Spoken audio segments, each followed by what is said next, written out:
What's up, everybody? Hello. Hello. We're going to be going deep tonight. Going deep. Hello, everybody. Hope everybody's doing good. After last night's episode, people said, hey, Ping, you're not giving these... you're not... You need to dive deeper. You need to look more into all of these alternative theories as to what happened to Charlie Kirk. You're not giving it a chance, bro. So, okay, I'm going to give it a chance tonight. We're going to watch this hour-long video of Ian Carroll, which I watched a little bit of it. I think he does a good job of kind of capturing what's going on and what I should be paying attention to. Now, do I agree with them? We'll get to that. I'm going to be playing probably a lot of devil's advocate today. I'm going to be asking a lot of questions and trying to poke holes, because that's what they're doing. They're poking holes in the official story, so I'm going to try to poke some holes in their story. And we'll see. But I am going to give it a chance. I'm going to watch it with an open mind.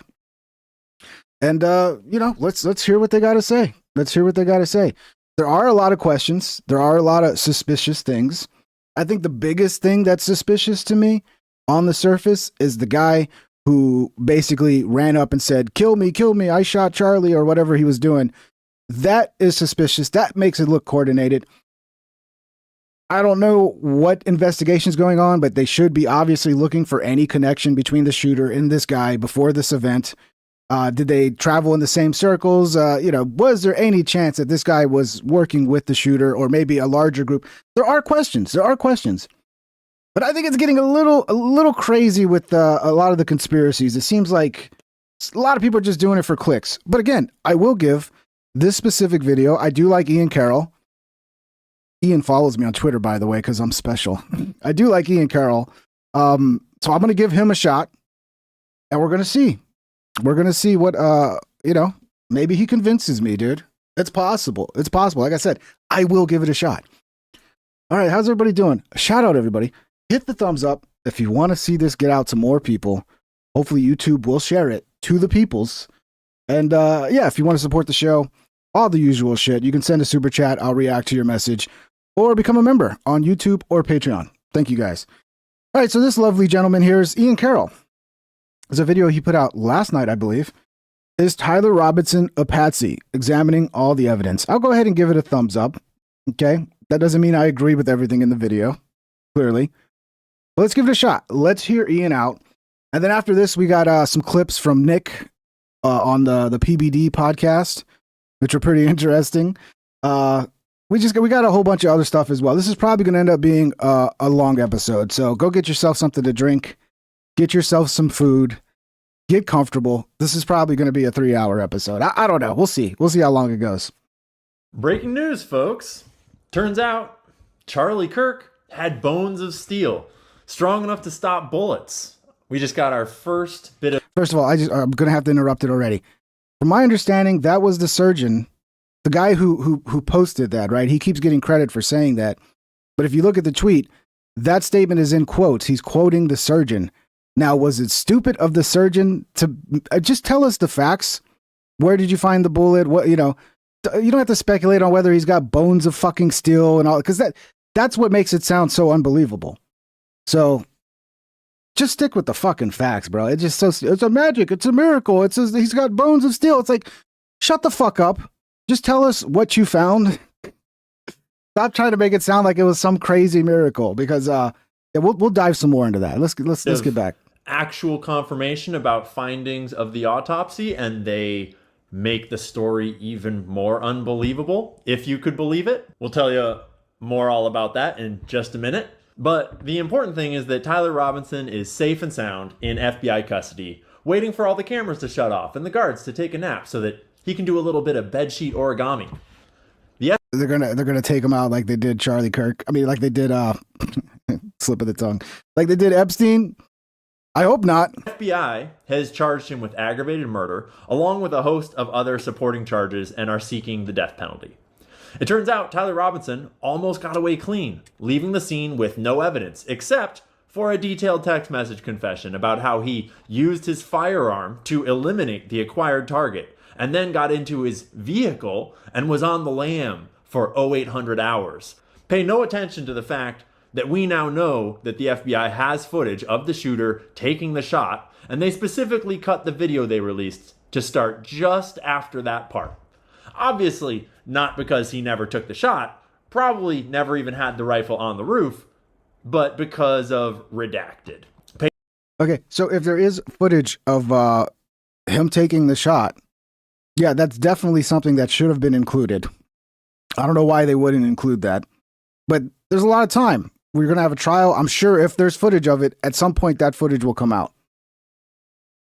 Yeah, maybe they should have left it in, but maybe what they were thinking was all that matters is the shot where we can actually identify what he's wearing, what he looks like. Like, who knows? Who knows what their thinking was with that? But what if they do release the shot? Then what, Ian? I mean, at some point they might be saving that for the trial. Who knows? But that might be footage they actually release. And if I remember right, I don't know if he plays it in this, but I remember the camera kind of moving as if like somebody was controlling the camera. So is it possible that the camera was kind of panned to the right when the shot happened? And then whoever the security was that was operating that camera was like, oh, we need to see what's going on here. And then panned it to the left. Maybe I'm remembering wrong, but I remember the footage starting out with the camera kind of panning to the left. So maybe it's possible the camera actually wasn't looking in that direction. It can be moved. I don't know. Speculating. Clearly speculating here. Pay no attention to the old man actively causing a distraction to help the shooter escape, or to the more than 10 strange flying objects that have been located in the cell phone footage. Yeah, that shit's a little weird. I think some of it can be explained. Like if it's Charlie Kirk's crew, if they're like, hey guys, we're using that, been confirmed. Because I think it is worth identifying each drone and what their purpose was. Because if there's some random drone that nobody knows what the purpose was, and it's not like, oh, that's confirmed a drone that's working for TPUSA to capture the event, or it's a drone we're using for security, that's something hopefully they would investigate. Problem is nobody has any faith in the FBI to investigate this properly. So I don't know, but it's definitely worth looking into. That the wound doesn't match the shot. Or to the fact that we are being shown a fabricated text message chain. Or to the new photo that surfaced of Bro stopping by Dairy Queen for a little blizzy while he's the subject of a statewide manhunt. I mean, maybe the dude knew his time was up and he's like, yeah, I'd like to get a blizzard before I go to jail.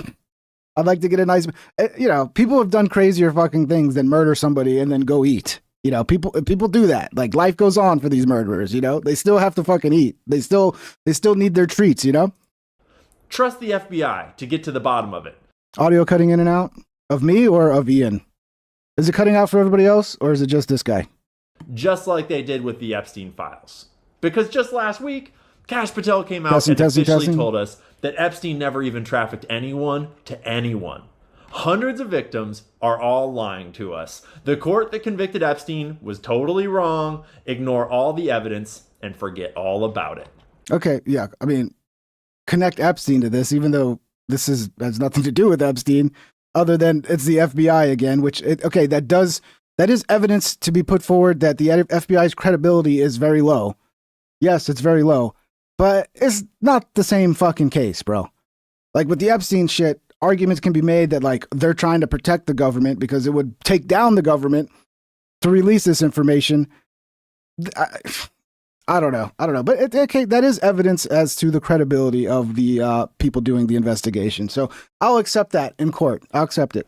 Midterms are just a year away, and you're supposed to hate your neighbor way more by then. So refresh. If people are saying refresh, it might be a YouTube glitch. Refresh if there's any issue with the audio. We're going to need you to stop talking about uniting in our hatred of Israel. Yeah, just one. Refresh. If you're still having this issue, people saying refresh will fix it. So it looks like it's a YouTube issue. And get back to the race war that they had scheduled. Thank you very much. Conspiracy theories are entering a information is the and change. Nice intro. Good intro, Ian. Wonder how much that cost. I need to start paying people. Consider a thought for me, will you? It's the thought that a lot of us are sort of having, but not really noticing. And then someone said it the other day, and it made me kind of think about it. Like, yeah, that's actually a pretty good point. And I was kind of thinking that. The assassination of Charlie Kirk is the most impactful assassination in the world since JFK, MLK, and RFK all the way back in the 60s. It's the most impactful one. Like, seriously, can you think of another anywhere in the world that rung out with such intensity all around the world? But especially here in America. I mean, if you dabble in the tinfoil, you might say Michael Jackson or Prince. In some ways, you could say Epstein, but that's kind of a different category. You could say JFK Jr., strong argument to be made for Princess Diana, but really none of those tragic accidents are in the same category as a public execution like this was. This is something completely different. And regardless of your opinion of Charlie Kirk's life and legacy, I think we can all agree on the right and the left that most of us didn't really realize how impactful Charlie was in life, and none of us could have ever predicted how impactful his death would be. I agree. I really didn't pay much attention to Charlie Kirk. It was I just didn't. The clips, I'd see a clip every now and then. You know, I didn't really realize how powerful and important he was till after he died. Weird how that works, you know? And that's why you really shouldn't assassinate. This is why I have a hard time believing our intelligence agency or some foreign intelligence agency or government would have wanted to kill Charlie Kirk. If they did it, it wouldn't have been this way. It would have been an accident. Because if you're trying to shut down a message, like, last thing you want to do is turn somebody into a martyr. And I think they have much more advanced, high-tech ways of offing people than just getting a guy, some random fucking person on a gun to shoot somebody. But again, I could be wrong. Maybe they wanted it to be a public assassination to create a big spectacle to scare people. Who knows? But that kind of makes me wonder, like, why would they do it that way when they could use a heart attack gun or fucking, you know, take control of their car and make it fucking drive into a tree? Like, I don't know. I don't think we give enough credit to these government's intelligence agencies. Like, how many ways they could kill you if they wanted to. They don't need to just shoot you. There's a bunch of ways. And any time that there's a political assassination, one of the first questions that you ask should always be, do we see evidence of intelligence agency involvement? Because after all, even the briefest read of history would inform you that intel agencies are the primary perpetrators of political assassinations in the modern world. Certainly, there are lots of lone nuts out there, but in the context of a high-profile political assassination, if you know nothing at all about the crime, intelligence agencies are already a more likely culprit than a lone gunman by a pretty wide margin, and they should be your first suspects. And so then, you look at the actual evidence surrounding the case. Because the signature of an intel agency hit job is very different than that of a lone vigilante. And keep in mind, we know quite well that intel agencies usually try to disguise their tracks to make it look like the work of a lone nut. But that's actually not as easy as they'd like it to be, especially in the age of cell phones and 4K video. So, today we're going to look at the official story of who shot Charlie Kirk and examine the most significant discrepancies in the official narrative. And then we'll explore the other half of this scandal, which is this breaking conversation about America's entanglement with Israel, for which Charlie has become the very quintessence of that entanglement. And his murder at this... All these guys were... Ian was one of them that was attacking Charlie before he was murdered for being pro-Israel. And now Israel killed him. Come on, man. It's just... I can't wrap my head around that. You guys, you're going to break my neck the way you're fucking just changing 1 second to another. Oh, he's Israel's greatest ally. All of a sudden, no, now Israel killed him? Like, what? Incredibly tense moment feels a lot like the shot heard around the world. To be clear, I am not making the argument in this video that we have enough evidence to accuse Israel of the crime, and no one is saying that. In fact, Candace and Tucker and Dave Smith and Megyn Kelly, all the big conservative influencers that have been swept up into this conversation around Israel, none of them have made even the slightest claim that Israel is involved at all. Yeah.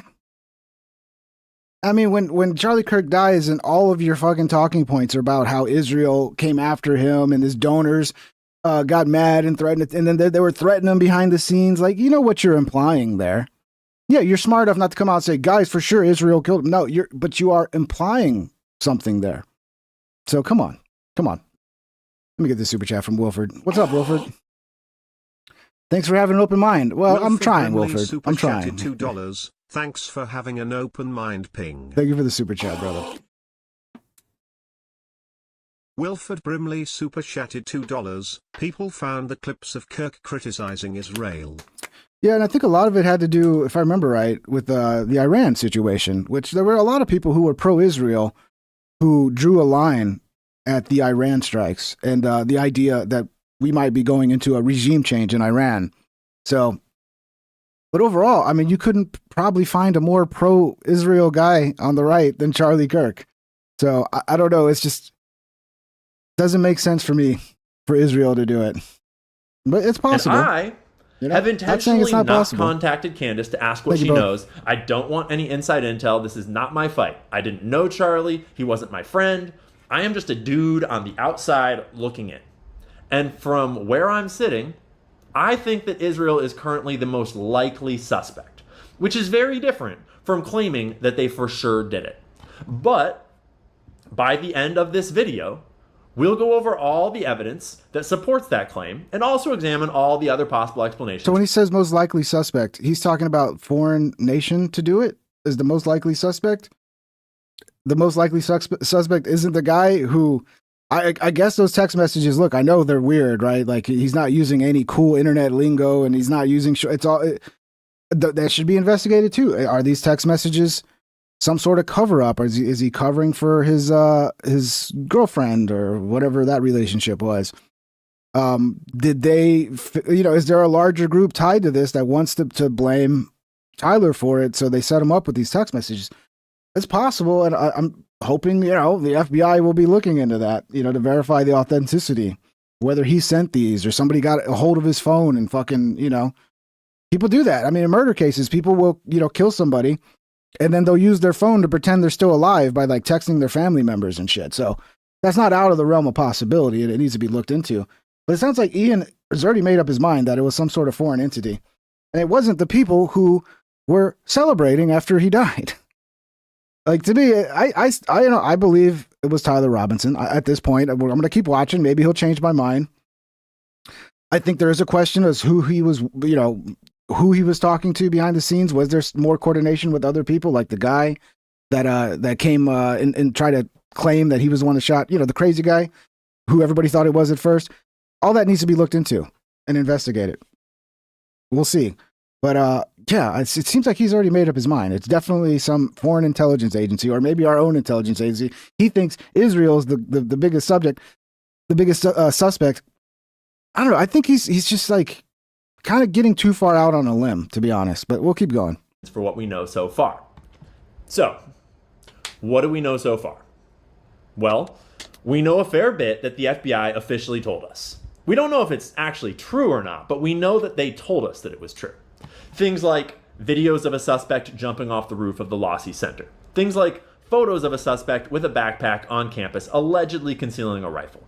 We know that they gave us a basic timeline of events and a very questionable text message exchange. We're about to go over all of that, and we're mostly going to focus on the most glaring holes in the story because the internet is flooded with theories, and some of them are wild. Like, maybe Charlie's lav mic was actually secretly modified to shoot him in the throat like Mossad pager style. But even in the extremely unlikely event that that's true, like, how are you going to prove that, dog? How are you going to, right? Maybe, but let's be real. It's just as possible that a robot bird sniped him with a classified top secret projectile launcher, or that drones with lasers and DARPA technology, it's you're never going to prove any of that, and that's fine. I want to focus on the obvious stuff, the evidence that they're lying to us. For example, the video that the FBI released of allegedly Tyler Robinson jumping down from the roof, which we know beyond any doubt had line of sight to the shooting position. But they chose not to show us the actual shot for some reason. We'll get to that in just a second. They should fucking release that footage. If they have it, they should release it. And if for some reason they don't, then they need to come out and say why they don't. Again, I'm hoping he'll play the footage. If not, I'll go get it. But that camera is moving, right? It looks like somebody's remotely controlling the camera, right? And if I remember right, I could have sworn it does a left turn to like kind of zoom in on that dude Tyler Robinson as he's jumping off the. So it's possible the camera could have been, here's where the shot happens. Here's where he jumps off the roof. The camera could have been not exactly focused on where the shot came from, and then they fucking moved it. So maybe the camera didn't actually pick up him shooting. I hope it did, though, because that'd be great evidence. But let's get ourselves there by starting at the start of the manhunt for Tyler Robinson, which actually starts with them getting the wrong guy twice. First, George Zinn, a 70-something-year-old Ashkenazi Jewish man, made a huge commotion in the crowd, claiming he was the shooter. Why you got to mention he's Jewish? What does that have to do with it? Yeah, this is probably one of the things I'm the most suspicious about is this guy. Like, what the fuck was this guy? Is he just? It's too convenient, right? Yeah, maybe he was just a crazy person, but it's too convenient. It really seems like you're running interference for the assassins. So, yeah, I don't know. But apparently, he's in jail for he had child porn on his cell phone, if I remember right. He later told reporters that he did this intentionally to help the shooter escape. And he somehow has a history of showing up at major world events as first a witness to the attack on September 11th, and then calling in a fake bomb threat in the wake of the Boston Marathon bombing. This dude makes no sense. Unless he's a spy. Like, you remember Where in the World is Carmen Sandiego? Yeah. Spies show up at major world events because they're in the business of shaping major world events. Already, this dude has my hackles up about intel agency involvement. So, by 8 p.m. on the night of the shooting, Cash is on Twitter announcing that the subject in custody has been released after being interrogated. They got the wrong guy, twice actually. They also held another dude briefly. I haven't seen any reporting on who he was or why he was detained. Here, real quick. If I remember right, I remember the guy. He was, I think he was driving around with a long rifle in the dashboard of his vehicle. So people saw him, I think it was like a truck or something. So I think they just were like, oh, this guy's got a long range rifle just driving around the area. So they pulled him over and questioned him. And then people recorded it. And then the people recorded it were like, they're captured. They got him. So that was just, them doing a police search of somebody that looks suspicious. Let's if I remember right, again, just going off memory. Actually watch the George Zinn video. We don't know if it's him or not. One more time. We don't know if it's him or not. So this is that old guy. It does seem like he was running interference. He even said himself, I was trying to... Why would this guy do this? That is, like, to me, the biggest red flag of all this. Like, why was this guy coordinating with the shooter to distract? Is there like no proven connection between him and the shooter? They can't find any communications? Because that would be like a clear cut if you're the FBI, like, oh, these guys must have been working together if he did that. But I think the explanation that people are leaning with now is this guy was just fucking crazy. I think he didn't like Charlie Kirk, and he saw an opportunity to like help the guy who just murdered the guy he didn't like, and it was just happenstance. I don't know, it's hard to buy. I mean, it is possible this is just a crazy fucking dude. That's possible, just acting crazy, but that's really suspicious to me. So he says, shoot me, as he's being taken away. He apparently was yelling, I did it, shoot me. But then, on September 11th, at noon, the day after the assassination, the FBI puts out these photos. We are asking for the public's help identifying this person of interest in connection with the fatal shooting of Charlie Kirk at Utah Valley University. 1-800-CALL-FBI. And we all remember these photos with the American flag shirt. Pretty grainy. Pretty hard to see what's going on here. No rifle, right? I'll let this play, but I do have a theory as to what's going on here. Because you remember there was footage of him walking to the event and he was limping. So he was clearly trying to hide the rifle in his pants at that point as he was walking and limping. Because there was no reason. I mean, that's the theory as to why he had that weird limp. Remember the footage of him walking down the street limping? The theory was he was hiding his the gun had been taken apart and he was hiding the barrel basically down his pants. And it was causing him to not be able to bend his leg. But the weird thing is, as he goes up the stairs, as Ian's about to talk about, that limp is gone. So what happened? And then at 8 p.m., they put out 4 more. Well, I don't know if the limp is gone because it's only still shots, but it appears like there's nothing in his pants. You can't see any outline of anything in his pants. That sounds funny. Photos.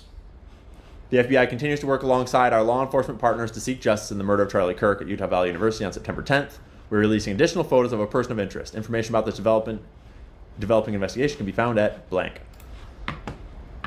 So these photos were put out the next day, right? The next night, actually. Here's my theory. I'm just going to go ahead and say it. Now, again, this is wild speculation, and it does look like he doesn't have anything in his pants, right? But it's also possible, and I could be wrong. I mean, I can't test this theory out. I don't have a long barrel to try this, but if I was to play devil's advocate, as he was walking and struggling to walk with this thing down his pants, the barrel, I think he might have adjusted it and might have moved it to like further up his shirt so that the barrel's actually coming up his shirt here. And that way it doesn't all get all the way down. But again, you know, that doesn't even look like the case here. You see a little something here. Like there might be something here under his shirt. You see a little something sticking out, right? So it's possible he could have readjusted because he was like, fuck it, I can't walk like this. I got to figure out another way to do it. But this is suspicious. Like the fact that you can't clearly see the barrel, you can't fit the barrel in the backpack. You don't see it down his legs. I mean, there might be something right there. But I mean, how can you tell? And we all remember seeing these photos. And again, I mean, it does look like there might be something right here. And he's still, this right leg, he's still not bending it on this photo. So he is kind of walking down the stairs a little funny, right? He's not going straight down the stairs. He's going down the stairs in a kind of sideways way as if he can't bend his right leg. So I don't know. Maybe this shit is the barrel still in here. I don't know. again, no one sees a rifle. Right? Like, does he have a rifle down his pants? Well, he's bending his knee there, so. Is he, like, is that why he had a limp in the video that TMZ put out? Sure looks like he's bending his knees. Right? That's his right leg. That's his left leg. 30-06, like a Mauser hunting rifle, is a pretty big gun. I mean, this it does look a little weird right here, to be honest. But yeah, who knows? Those are pretty skinny jeans. All of the experienced shooters, special forces, all those guys on the internet are having a hard time squaring the theory that he stuffed this rifle down his pants and that it's somehow concealed in these photos. But it gets even better because at 10 p.m. they put out this video.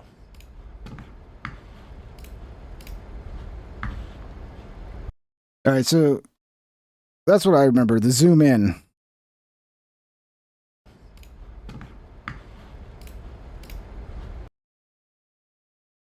So this doesn't seem like it's after the fact. This seems like they're actually controlling the camera to zoom in. So it's possible that this camera could have been looking more this way. And then after the shooting, security's like, holy shit, there's a gunshot. Let's look around. And then that's when they saw this guy running on the roof. And that's when they focused the camera on the guy on the roof. Just playing devil's advocate. And we all remember Because that doesn't look like a digital zoom in. That looks like the camera itself is zooming in through the camera controls. seeing where, and as it zooms in, you can see the suspect running on the left side of this structure. Maybe it is. It could be a digital zoom in, but it doesn't look like your typical Premiere Pro editing style zoom in. Then in a minute, he appears on the right side of the structure running still. 12:23, 48 p.m. He's got something in his hand. See, is that the camera zooming in, or is that digitally zoomed in at the end? And the big question is he carrying a rifle right now? Is this shape that he's putting down? So the idea was that he had like something over the rifle, right? So you imagine like if you had your rifle and then you draped like a big jacket over it or a big blanket or something. So that's the official story, is that right here, he's got the rifle, but he's got like a blanket or some sort of something draped over it to hide it. Down as he clambers over the edge, is that a Mauser hunting rifle? I mean, it looks like it's just a bunch of fucking pixels. That's a big problem with this video, is they're zoomed in to the point, and then a lot of it is like algorithms that like fill in the details as, you know, it's almost like AI for a lot of times what the zoom is doing. So just getting a bunch of grainy shit. Listen, I'm not the gun expert. I am not the gun guy. That is not a rifle. And a lot of the gun guys, as far as I mean, from this angle, yeah, you can't tell if it's not a rifle or not. It does look like there's some sort of blanket, some sort of jacket type thing. It's just too hard to tell. I don't think you can make heads or tails at this on this particular freeze frame. as I can tell, all the gun guys agree that is not a rifle.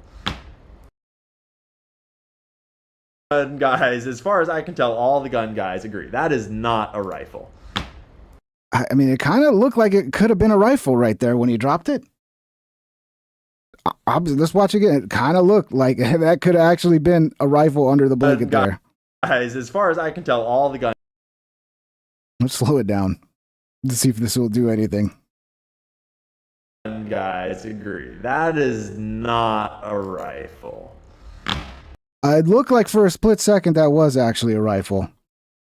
Right here, look at this part. Guys agree that is not a. I don't know. I'm just saying. For a second, it does look like it could be the silhouette of a rifle dropping there. A rifle. Right there. But again, it's so grainy. What the fuck? I mean, this does look like the outline of like a barrel type thing, and this is the blanket around it. I don't know. It's too fucking grainy to make heads or tails of it, though. So it's not definitive in any way. And as he climbs over and jumps down, you can tell that the rifle's not down his pants. But I think it's supposed to be in his right hand right there. Right? And that's the blanket around the rifle. Because he would have just split his jeans completely in half as he landed. I mean, it does not look like there's a rifle at this point, to be honest. As he picks it up and runs away, is this thing in his hand? Is this a rifle? This is an AI video. Yeah, I don't know. It's grainy as fuck. I'm not an expert, but I know a lot of like technology, like the technology in a lot of cameras, they use like a form of AI to essentially like fill in the details. So I don't know. AI has kind of gotten into everything. But that's the problem with this video. It's so fucking grainy. It looks a lot more like a sweatshirt or maybe his backpack. He actually has to grab his hat with his other hand and put it back on his head. Is it a rifle? See, look, that shot right there. He freezes it right there.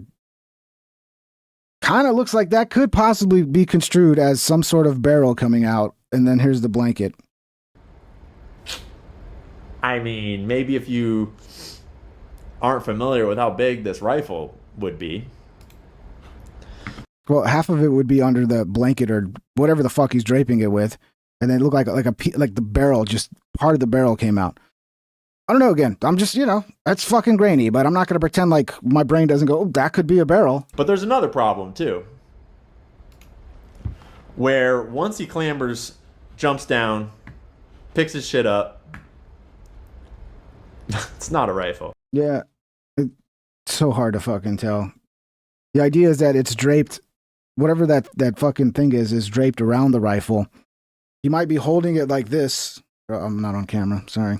You might be holding it like to his side like this, right? And that thing's draped around it. I mean, that's a possibility. But again, this video's too fucking shitty to be definitive in any way. And once he runs off over here, there's people all over the place out here, actually. I mean, I think you can make a solid argument for there not being a rifle in his hand. So I'm going to give him this one. There is a solid argument there. There are a couple freeze frames where I'm like, that looks like it could be a barrel, but then like there's too many other frames where it's like, it does not look like he's holding a gun. But again, this video is too grainy to be definitive. In my opinion. It looks like he's kind of all alone, but like there's people in the parking lot, there's dudes walking by on the street, and he's just carrying a giant rifle concealed in this floppy towel, allegedly. What does that mean? People don't pay attention to shit anymore. Everybody's in their own world, dude. I do it too. Like you're not sitting there looking at you're just driving. Like I remember one time I drove past my dad on the highway. I literally drove up next to him like, that's my dad. I tried to wave to, I tried everything I could do to get his fucking attention. And he's just driving, listening to the radio, just completely oblivious to the world around him. And this is how a lot of people are now. So is it kind of suspicious that nobody saw anything or reacted? A little bit, but it's also plausible because this is the way people are. They're just, even after a gunshot, people are like still just in their own fucking world. There's cars all over the place. A shot just rang out, a very loud shot. Yeah. I want to watch how the camera tracks him again because There's people all over the place out here. It does look like they're controlling the camera and zooming in and out. Right? So see how this angle right here? This could be where the camera was originally looking. Right? So if the camera was originally looking in like this, the controllers had it facing like this, it is possible that they didn't capture the shooting on camera. And that after the gunshot is when they fucking move the camera to be able to pick up the roof. So it's possible they don't have. I'm just speculating. Because that's what we're doing here, right? We're speculating. We're poking holes in shit. Who knows? Who knows? We need to hear more. We need an FBI report about this. There's people all over the place out here, actually. Here it looks like he's kind of all alone, but like there's people in the parking lot. There's dudes walking by on the street. And he's just carrying a giant rifle. The dude's probably got fucking his headphones on listening to some music or some shit. Thank you, ST. What's up, buddy? ST super chatted $5. Very odd video here showing the CGI in the shot video at Queen of Space 23. Why has the Charlie Kirk footage been altered with Photoshop/AI? Tech super chatted $5. Good on him questioning the video evidence, but I can't stand how smugness. Ian's an interesting guy. Like he looks like he should be like a 1920s boxer, Yeah, come here. He looks like an old school boxer out of a video game. But yeah, I'm not sure what you're saying, ST. Very odd video here showing the CGI in the shot video. Queen of Space. Why has Charlie Kirk footage been altered? You're talking about the actual assassination footage has been altered with AI. You got to be careful with that because people will run it through these things and go like, these AI systems that are supposed to tell you if it's AI or not. I don't trust those systems. They'll tell you some shit is AI when it's definitely not. So that's not foolproof. But I'm not sure if that's what you're referring to. But thank you for the super chats, guys. Concealed in this floppy towel, allegedly. There's cars all over the place. A shot just rang out, a very loud shot. Yeah. So, a little weird right away. But there's an even bigger problem with this video and with their official story, right? Let's look at this one more time. What do you notice about this video? What's wrong with this picture? Right there in the video, you can see that this camera has a clear and unobstructed view of the entire roof of the Lossy Center. Yeah, when it's oriented that way, right?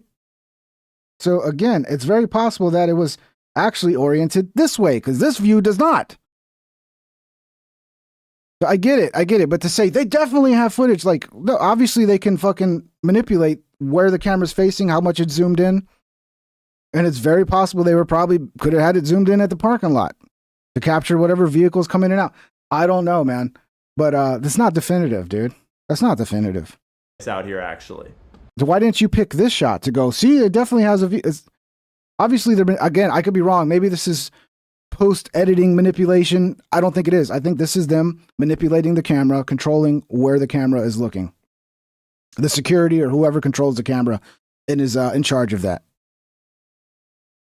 Oops, let me get back.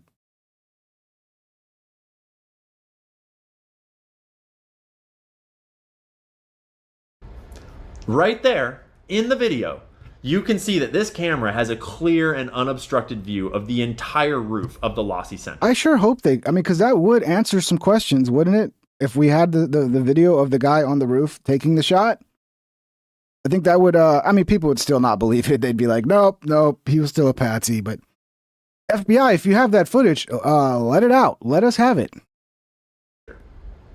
So a homie actually went there to get eyes on the camera that took this video and confirm the suspicion that I just laid out, that we can see the location where the shot was fired from. Why aren't they showing us that extra 3 seconds of the video right before they started this? Right? Do you know that for a fact, Robot Sound? The camera records 360.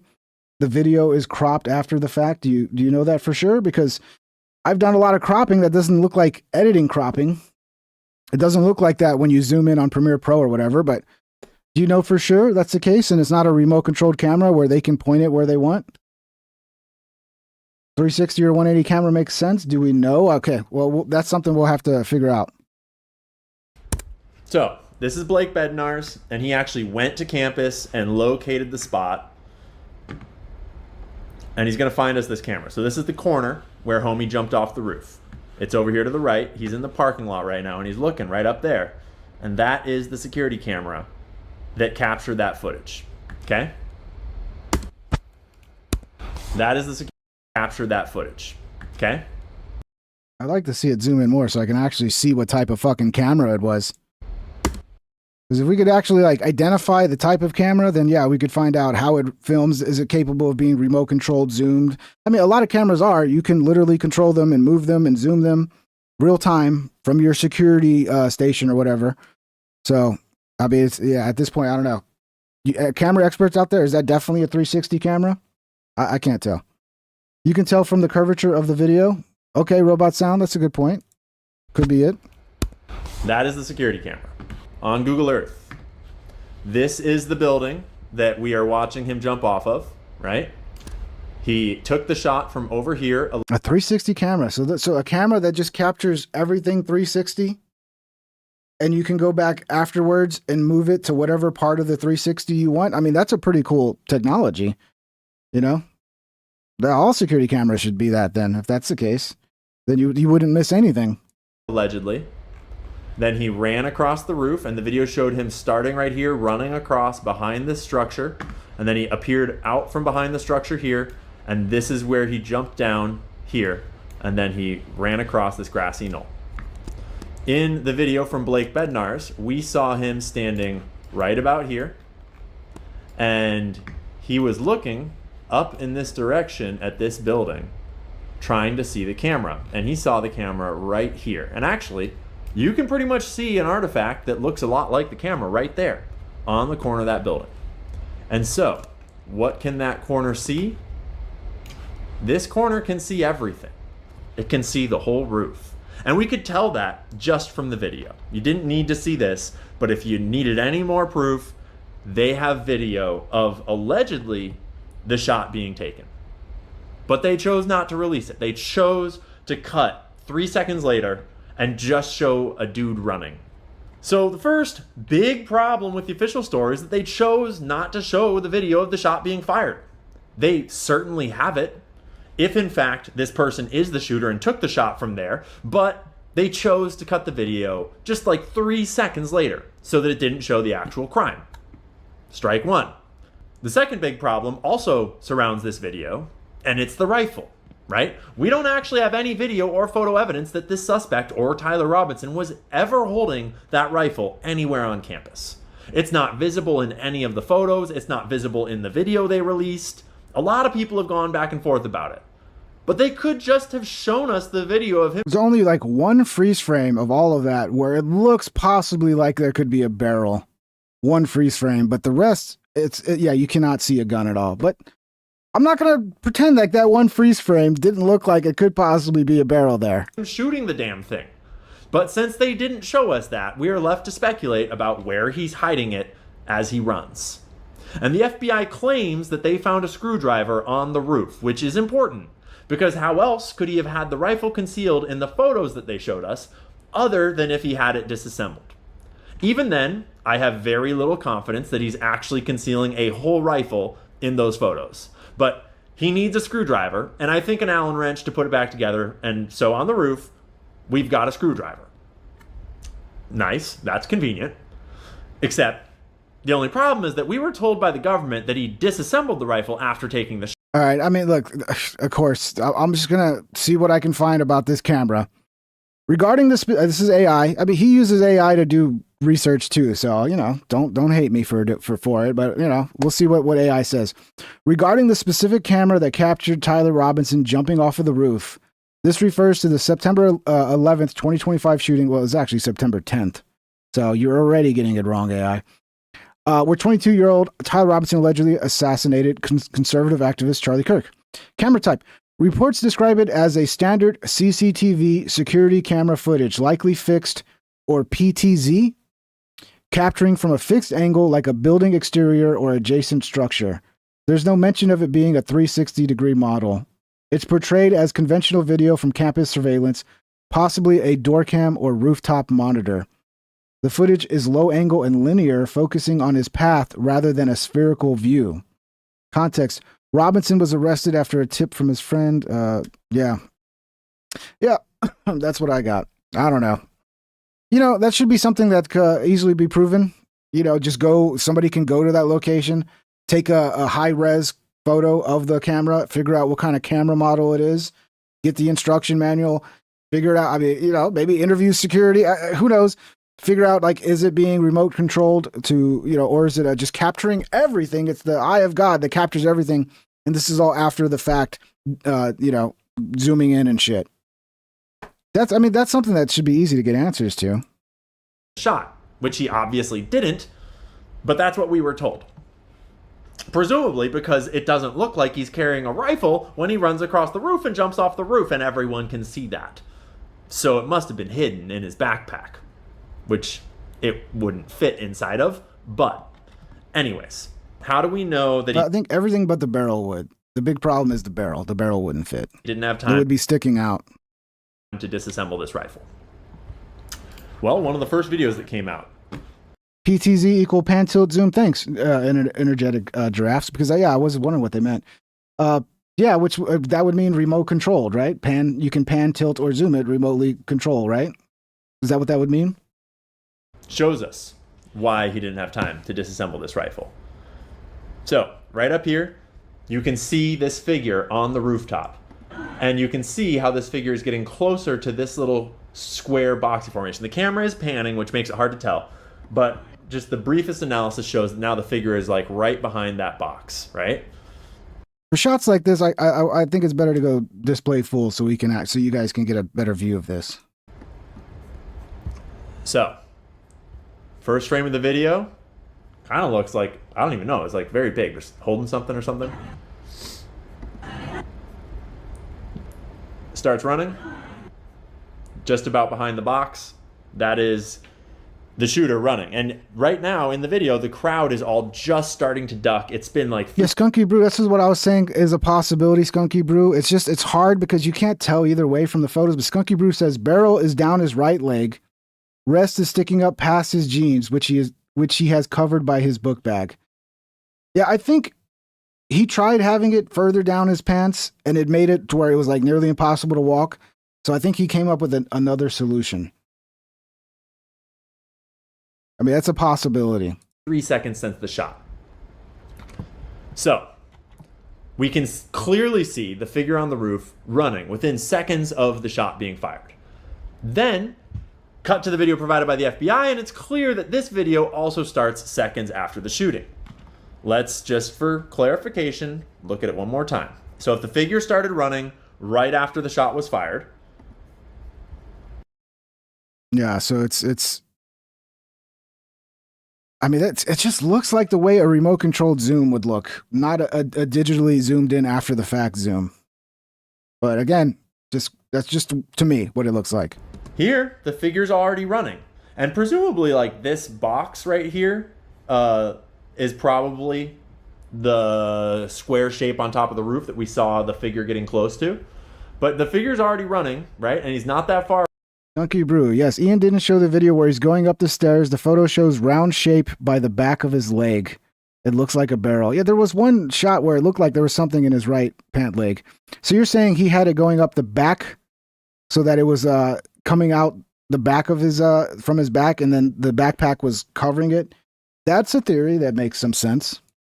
Far from over there, so this is presumably within 4 or 5 seconds of the shot being fired, right? He fires the shot, he takes off running. Is the rifle in his hands? Sure doesn't look like it. Could he have put it into his backpack? Like, let's be real. No. But people started trying to suggest that maybe it had a collapsible stock, that it could have folded up real fast. But no, that is not a collapsible stock. That is a fixed stock. Weird scope placement. And interestingly, the New York Post article that published this photo on September 11th, titled Imported Mauser Rifle Used in Charlie Kirk Assassination Recovered in Wood, Sources Say, that article's gone. Which is kind of weird. The rifle we're told that he used, people have been disassembling them on TikTok, left and right. You can go find videos of people disassembling Mausers with tools. Fastest I've seen is like 50 seconds. There's clearly not 50 seconds to disassemble a Mauser with... JCD became a member. JCD Welcome, JC. 780 celebrates 2 months of membership. Thank you, My brother. question is, how did they not secure the roof?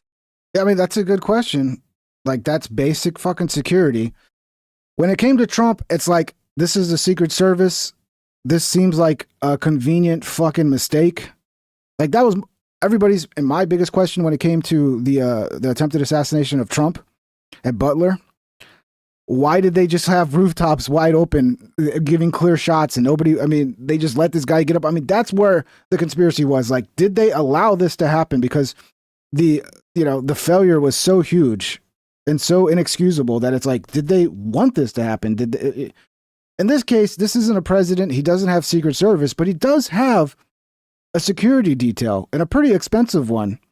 And yeah, I've said this before, maybe 6 or 7 extra guys to monitor the entrances to each one of these buildings to make sure nobody gets in the building and has an access to the roof, or drones that could, like, I mean, yeah, it sure would have been nice if somebody would have made sure that there was no way anybody could have got to a rooftop to get an angle that could get a shot taken off on Charlie, because that would have made a huge difference. So that is a legitimate question. It's more of a legitimate question when you're talking about the Secret Service, though. Secret Service, they're not going to leave rooftops unmanned, right? But Charlie Kirk, it's private security. It's not the Secret Service. But it's still a question as to what were you thinking? Why did you not account for that? Who was in charge of that? Is it the university security that's supposed to lock down their roofs? Because I used to have a job, guys, where I had to go to rooftops like this all the time. I was a cell site, a field engineer for cell sites. And yeah, a lot of rooftops have cell sites.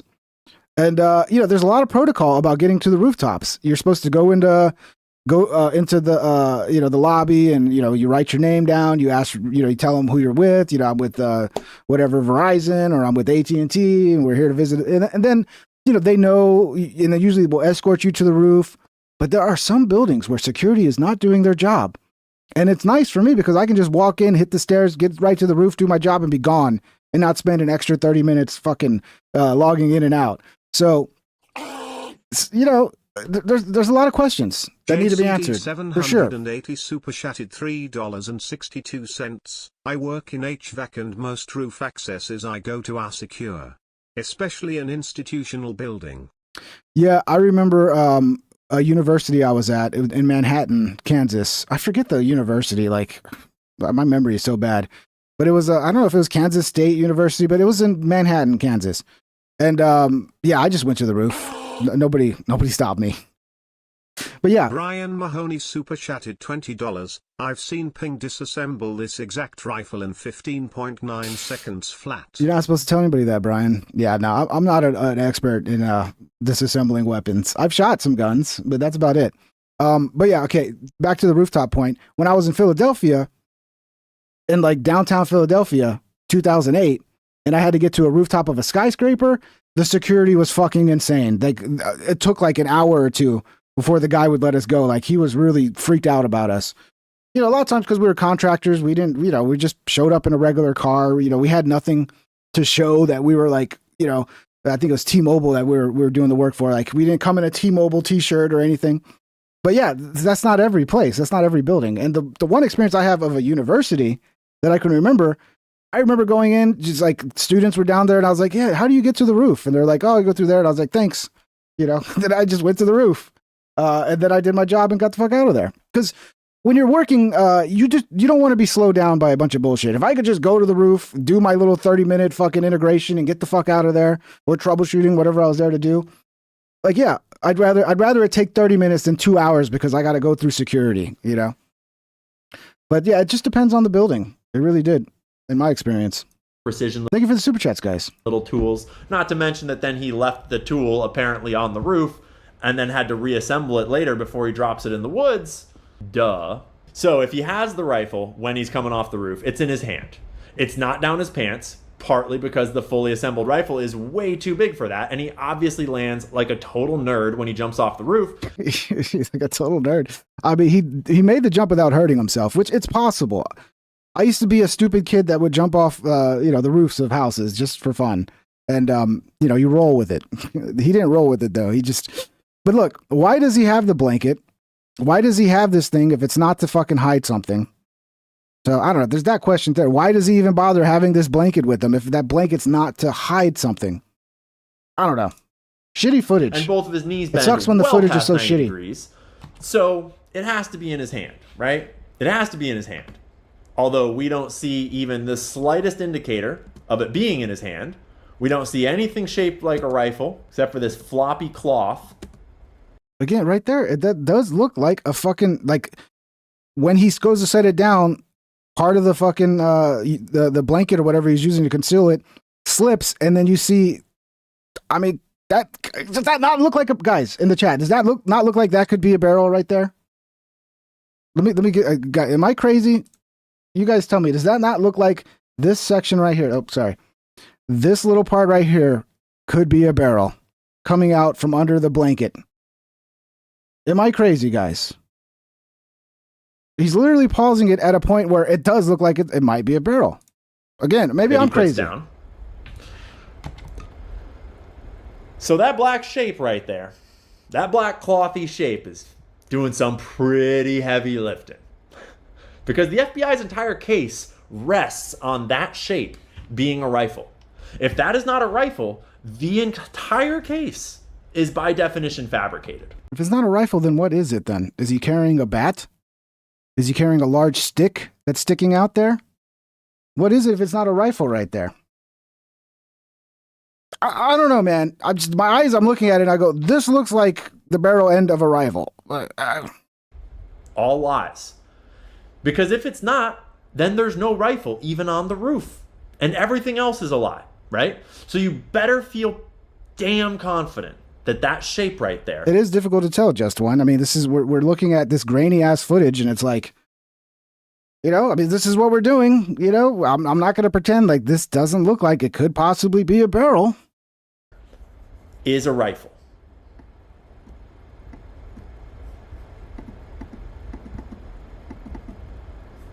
Is it a rifle? Yeah.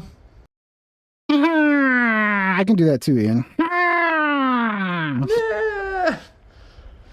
After the subject jumps down from the roof there, he sneaks off across this grassy knoll to the sidewalk. Yeah, Side Guy Bob says, can't they just match his fingerprints to the rifle if they have the rifle? Yeah, there's so much police work to still be done. Like, here's the thing that like kind of frustrates me. Like, hopefully this is gonna go to trial, and a lot of these questions will hopefully be answered in the trial. Hopefully there'll be all this evidence that like, why are they hiding this? Hopefully all of this comes out. Like, they have to. Like, just give us all of the fucking data. And hopefully it'll happen on a trial. I hope we get an O.J. Simpson style trial where all the evidence is presented and it's like, dude, that would be great. I'm here for it. Walk here, and in the video we can see him waiting at the street where he crosses right here into this wooded area, which is where allegedly the rifle was ditched and dropped. So this is where he apparently changes his clothes.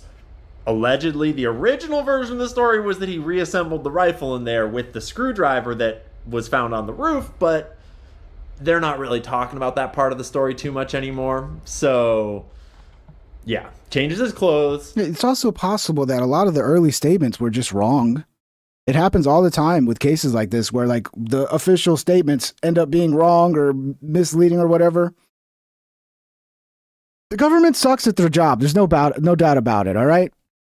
I wish they were perfect, but they're not. Stashes the rifle in a towel that conveniently has DNA matching Tyler Robinson on it, apparently. Screwdriver conveniently has DNA matching Tyler Robinson, apparently, right? They made a point of telling us that the screwdriver and the towel both had the suspect's DNA on them. They didn't mention the autopsy at all.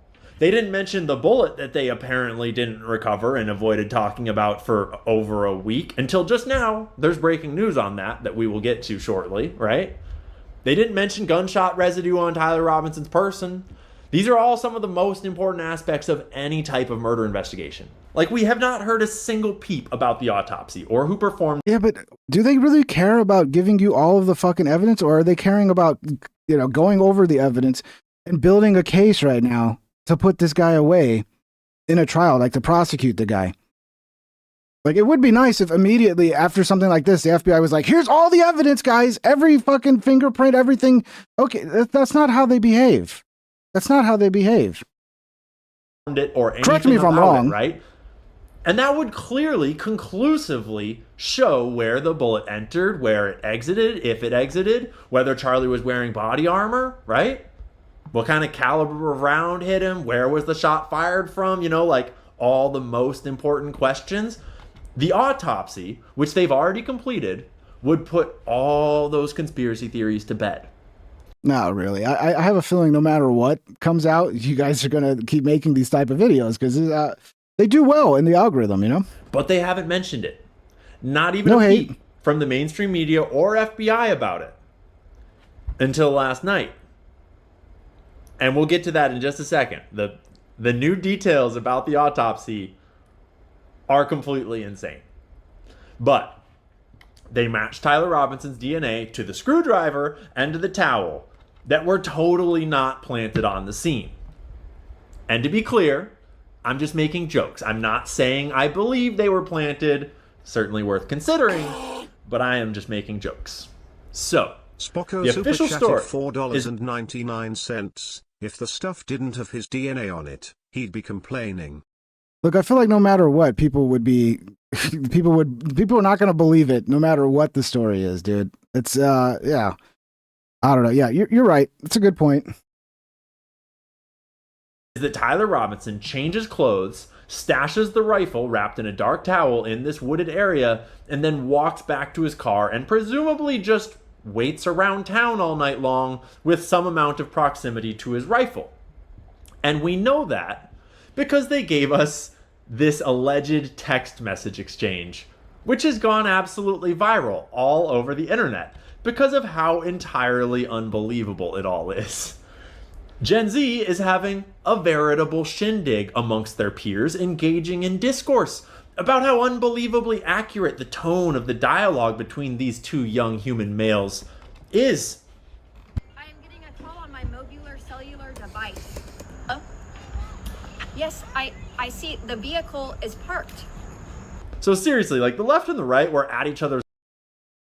So that's evidence. Just because the way they talked didn't make sense to you. It doesn't sound like the way real people actually talk to each other. I guess, man. I guess. I don't know. I don't know. Throats. And it kind of felt like we were on the brink of civil war. And then Cash put out these text messages and everyone stopped what they were doing and remembered that none of us are buying this shit. Cash topped off his great week by declaring that Epstein didn't traffic any girls to anyone. 2 cases. I mean, why don't you do separate videos on Epstein? It's like, okay, nothing they say now is believable because of one case of them clearly what it looks like they're lying. I get it, but can we stick with the actual evidence of the case and the facts of the case we're talking about? Closed in 1 week. I mean, I guess, like I said, I'll allow it in court, okay? JCD 780 super chatted $1.45. This guy kinda looks like Tyler Robinson on TRT. I didn't think about that, bro. A good point. It could be him. Maybe he did it. Tech super chatted $5. Mr. Ping, we need instant gratification and the public needs to know all the evidence because you know that will help out in court, right? Yeah, I think sarcasm. I don't think it actually does help, does it? I think there's like a reason they don't do that, right? Yeah, good point, Hectech. Thank you. Thank you for the super chats, brother. Really miraculous, you might say. So this whole timeline, though, is complicated significantly by Candace publishing this photo of Tyler at a Dairy Queen. This photo is such a nothing burger. The guy got some food. What does this photo prove? That the guy was hungry and he likes to eat at Dairy Queen? About 15 minutes away from the location of the shooting. All the way over here. The shooting was down here. And this photo was allegedly taken at 6:38 p.m. If you've seen reporting that this photo was 17 minutes after the shooting, that is incorrect, and that is people misconstruing the reporting. 17 minutes away from campus, but the photo was allegedly taken at 6:38 p.m., probably by a Dairy Queen employee on their internal security camera systems.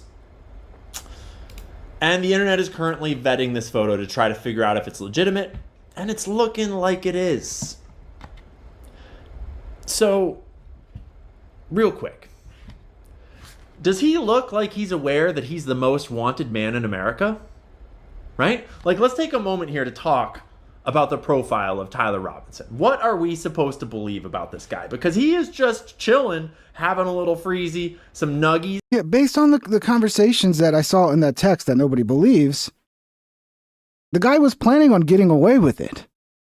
So what's he supposed to do? Is he supposed to go into hiding and look guilty, or is he supposed to go about his life as normal? Is he not supposed to eat? I don't see this as this fucking. He went to Dairy Queen. What does this prove? That he's human? He likes sweet treats? Hey, I like blizzards too, you know? The fucking what's the dude burger? It's been a long time since I went to Dairy Queen. Oh man. Dairy Queen. While there's a national manhunt on for him, I think he got the fucking the chicken finger basket. The chicken finger basket's pretty good. It's pretty good. It comes with cream gravy. The cream gravy really sells it with some toast and some French fries. I think that's what he got. It's a good meal. It's a good meal. he hasn't even recovered his rifle yet. He's waiting to go back and get the murder weapon. What's his old man gonna think?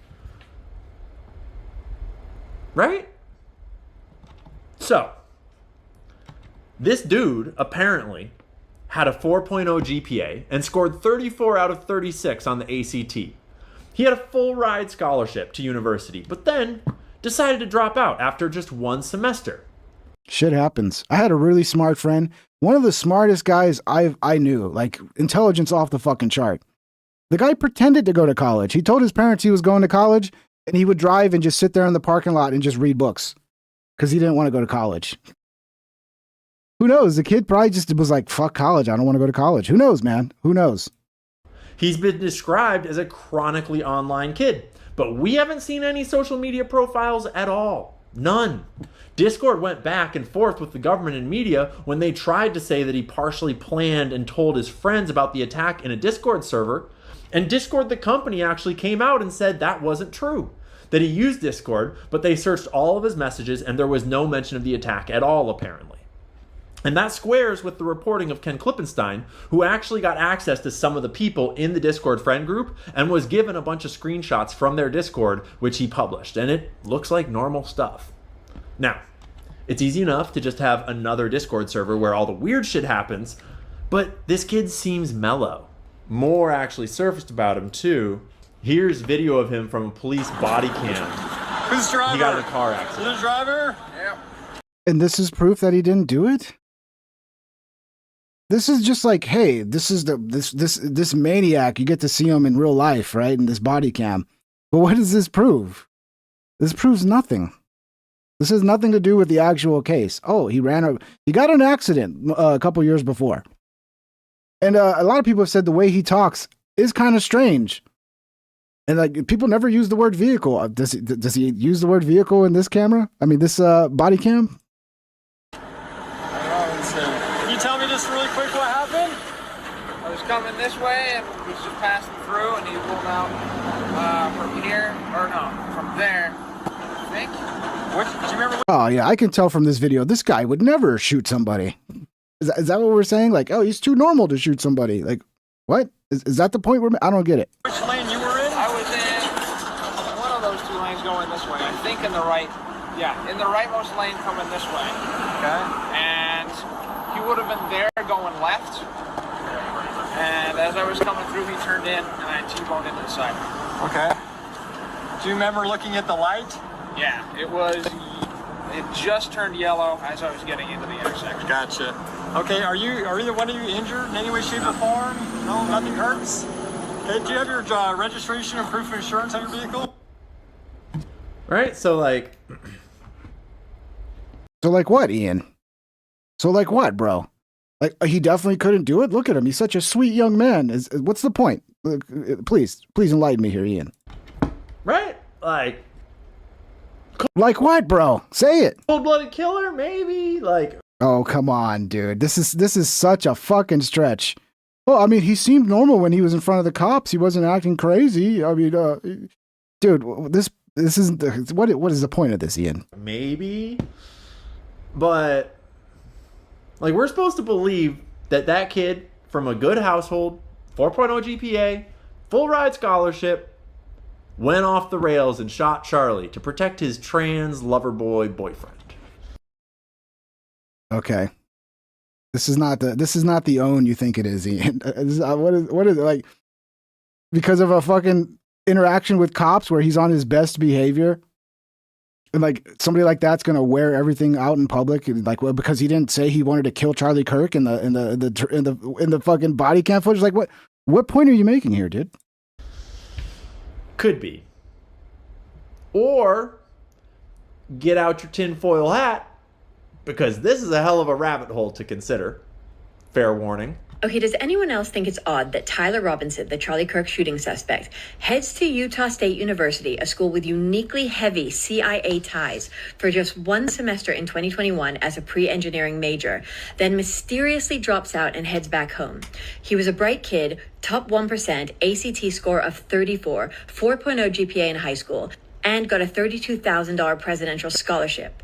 The university's Center for Anticipatory Intelligence, the nation's first program of its kind, led by ex-CIA analyst Jeannie Johnson and co-founded by former CIA Assistant Director Matt Barrett, actively recruits STEM kids like Tyler for its interdisciplinary intelligence training. There are no known direct connections yet, but with the USU's strong CIA and Israeli ties via over $2.4 million in research grants, you have to wonder what sparked the sudden exit.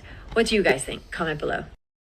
Spocko, he's got to know he's stretching. That's a stretch, Spocko. I agree. Like, come on, Spocko super chatted $1.99. This goof doesn't believe his own nonsense. He's got to know that's a stretch. Like, come on, you're holding like the FBI and the authorities at such a high level that, like, if they had done that and they'd said, "Oh, look at this video of Tyler Robinson 4 years ago where he looks angry." I mean, that's clearly evidence he's a murderer. Like, what? I don't know. It's just stupid. That one was stupid, bro. He's gonna get to the shot coming from the side, because that's a new thing. The shot came from the side. I don't buy it. But I'll listen to it. We're gonna get to that, because this part is, I think he just wanted it to be an hour runtime or something. It's like, why include that part? That proves nothing. So this is the perfect example of the kind of content that seems spicy, but you should... Ian, you live in a really nice house, bro. What is that? Is that an aquifer? Are you in fucking Rome, bro? You got an aquifer? What is that shit over there? You got a nice house, bro. Maybe we need to look into Ian's finances, see if CIA gave him any money. You got any connections to the CIA, Ian? I'm just kidding. Should probably double check it. And so we're going to double check it, because I'm kind of curious to see what we can turn up. Utah State University, CIA. Center for Anticipatory Intelligence. This is the thing that she was showing us. From USU to the CIA and back. Guys, you mean the CIA universities have a connection and the CIA recruits people from universities? Really? Holy shit, is this the only university this happens at? Or does this happen pretty much at every major university? Again, we're grasping at straws here, but yeah, okay, yeah. Master of What university did you go to, Ian? Was there any CIA fucking things going on at your university? Were they recruiting people? Did they have ex-CIA employees who were now working at the university? Again, this is a stretch. This is a fucking major stretch. Anticipatory intelligence. Interesting. Leadership team, Center for Anticipatory Intelligence. Wait, what? Reading students' papers on world cultures and politics may seem a long way from writing daily briefs for the president and U.S. Defense Secretary. Jeannie Johnson, a former intelligence and political officer for the Tech super chatted $2. Sloppy job mo dollar ad lol. Modada ad lol, yeah. Yeah, I mean, dude, you guys think Mossad is like behind everything. You think they'd have better ways of getting rid of people. You think they'd like, you know, have a fucking umbrella poison dart or, you know, some heart attack gun or, you know, some sort of malfunction in his car that causes an accident on the, I mean, but who knows, man? Who knows? State Department and the CIA. Interesting. USU has a lot of assets, Johnson said. Students here get a lot of attention that they wouldn't get elsewhere. That is how I actually got involved with the CIA. Johnson was working as a USU instructor when she caught the eye of Larry Booth, a USU professor and CIA officer. Interesting. So the CIA killed him now, or was Israel using the CIA to kill him? So this is hosted on the Utah State University Because he said Israel's the number one suspect in his mind. website. And it's essentially CIA propaganda about how great it is to get recruited from USU to go to the CIA. You can get a master's degree of anticipatory intelligence to anticipate and successfully navigate complex emergent security challenges across a wide range of fields and industries. The word security is doing an awful lot of heavy lifting there. That means intelligence agency, Defense Department, military. Security is what that means. USU's Center for Anticipatory Intelligence has led the pioneering effort in the US to establish the academic field of anticipatory intelligence, a multi-domain approach to anticipating threats and opportunities emerging from the world's increasingly complex security environment. What it's saying is this program at USU, where Tyler went to school for his first semester, is specifically known for leading the way in revolutionizing the educational field of preparing CIA operatives. Yeah, but he only went there for one semester. You would think if the CIA was recruiting him, he might have stayed at that school. I don't know. I guess it's possible. It's possible in a very roundabout, speculative way to say, yes, CIA had people working at the university and they used that university to recruit. So I guess in a roundabout, speculative way, it's possible in some realm that Tyler Robinson was working for the CIA. Okay. I guess that's what we're saying here. There's another article about Jeannie Johnson. She's more than just a professor. She's a CIA operative. So here she is, founding director. Okay, so it was founded by CIA officer Jeannie Johnson, Matt Barrett, after retiring from the Central Intelligence Agency as an assistant director. Interesting. Okay, Jeffrey Taylor, he's an aerospace engineer.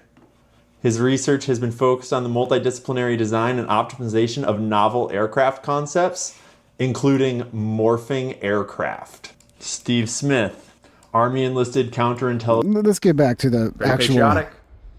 You know? What's not to love about Mormons? So. Okay, so now the mention. evidence now is that the CIA loves Mormons. So he was a Mormon, so definitely he was working for CIA because the CIA loves Mormons. Dude, the speculation is insane, bro. And then you want to hold the FBI to this high standard, but your standard is like, oh, CIA, there was a CIA person in this university, so therefore now it's possible that, I don't know, man. I don't know, Ian. You're losing me, bro. Hey, I told you to get out your tinfoil. I gave you fair warning. I don't remember. Right? I don't remember that warning. It bears mentioning that the CIA loves Mormons. He's got to be fucking joking now, dude. This has got to be a joke, bro. They don't drink. They don't party. They're just good kids. Very patriotic. You know? What's not to love about Mormons?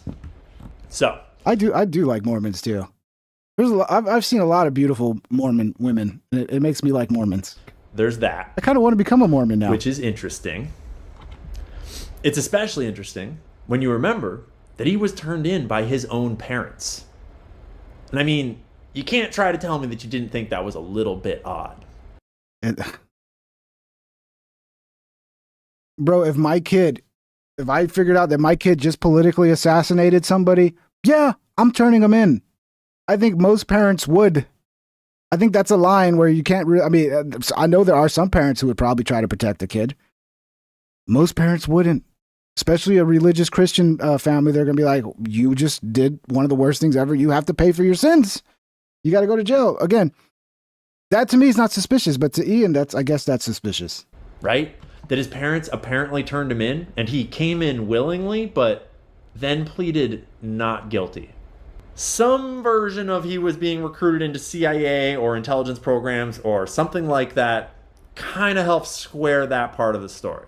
It does? Really? That his parents turned him in, so that means he had to, I don't know, Ian. I'm not following your line of thinking here, brother. It does square Not following it. why a 4.0 student on a full ride scholarship might drop out after just one semester. It sounds a bit like a spy novel, but it's actually not far-fetched to imagine CIA recruiting at universities. Yeah, no, it's not far-fetched to imagine CIA, but what you're saying, the conclusions you're jumping to, you're making huge leaps. Yeah, I get, okay, tinfoil hat, all right? I'll give you the benefit of the doubt. And other right? specific schools have I think even Ian would admit this is wild speculation. long been the CIA's primary recruiting grounds. And that is not a controversial take. That is not like some opinion. That is well-known history. Like through the 60s and 70s, the Ivy Leagues were direct feeders into the CIA. And that is not largely changed. We as president now I didn't see that till now. $2. You're the right. bastard child of Dr. Disrespect. You're right. But anyways, he does got a Dr. keep our eye Disrespect on look. it, and we'll see if this angle of the story He's tall, develops too. at all. Because now, let's get to the new and juicy details that just came out last night about this magical bullet. So Andrew Colvett, co-host of the Charlie Kirk Show, very much in the know here. He dropped this miraculous tweet that has just made the official story go from dumb to dumber. I want to address some of the discussion about the lack of an exit wound with Charlie. I'm usually not interested in delving into most of this kind of online chatter, and I apologize if this is somewhat graphic, but in this case, the fact that there wasn't an exit wound is probably another miracle, and I want people to know. I just spoke with the surgeon who worked on Charlie. You guys got to put a Christian miracle spin on everything, and now they're holding it against you. It's a miracle. He's a man of steel. Look, it's not impossible, okay? If it's not a miracle if something is in the realm of fucking possibility. In the hospital. I really wish they would have chose better language with this, their response to this. He said the bullet absolutely should have gone through. He said that the bullet absolutely should have gone through, which is very, very normal for a high-powered, high-velocity round. I've seen wounds from this caliber many times, and they always just go through everything. This would have taken a moose or two down, an elk, etc. But it didn't go through. Charlie's body stopped it. I mentioned to this doctor that there were dozens of staff, students, and special guests standing directly behind Charlie on the other side of the tent, and he replied, it was an absolute miracle that someone else didn't get killed. His bone was so healthy and the density was so impressive that he's like the man of steel. It should have just gone through and through. It likely would have killed those standing behind him too. In the end, the coroner did find the bullet just beneath the skin. Just beneath the skin? The last I heard, again, there's so much going around, I don't know. But I heard it was shattered into pieces. So what they probably found was fragments of a bullet. Even in death, Charlie managed to save the lives of those around him. Remarkable, miraculous, maybe even magic. Right. So, now, I would like to show you a video of what a 30-06 round does to concrete. To cinder blocks, to be specific. All right, first shot, Ruger American 30-06, Winchester Super X 180 grain round. Let's take a shot at these cinder blocks.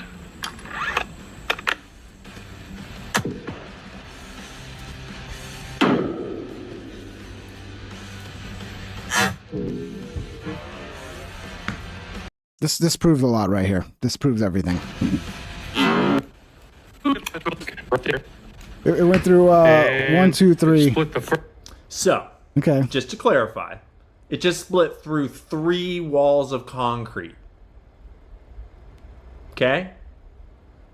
These rounds are well known for going through animals, definitely through necks. So it's impossible that it wouldn't go through. It's an impossibility, right? It's out of the realm of possibility that there's any way that that round could have hit some vertebrae and shattered and tumbled maybe further into the body, shattering. Those are completely impossible possibilities, right? Right? That's not to mention... Because it's either possible or it's not. You can't have both. The argument is it's impossible. There's no way this is true. It's impossible. Well, actually, it is very possible. Mention all the blood splatter that would be on the back wall if a round like this had hit Charlie Kirk in the neck. Yeah, if there was an exit wound, it would have been like JFK. It would have been fucking nasty. The round in the front is obviously an entry wound. It doesn't act like an exit wound. An exit wound would have been like immediately. It wouldn't have been a little hole that all of that, blood then start. But when the initial shot came, it wasn't like a splatter like an exit wound would be. Yeah, I'm not a ballistics expert, but I can understand the basics of an entry wound and an exit wound. You can look that up.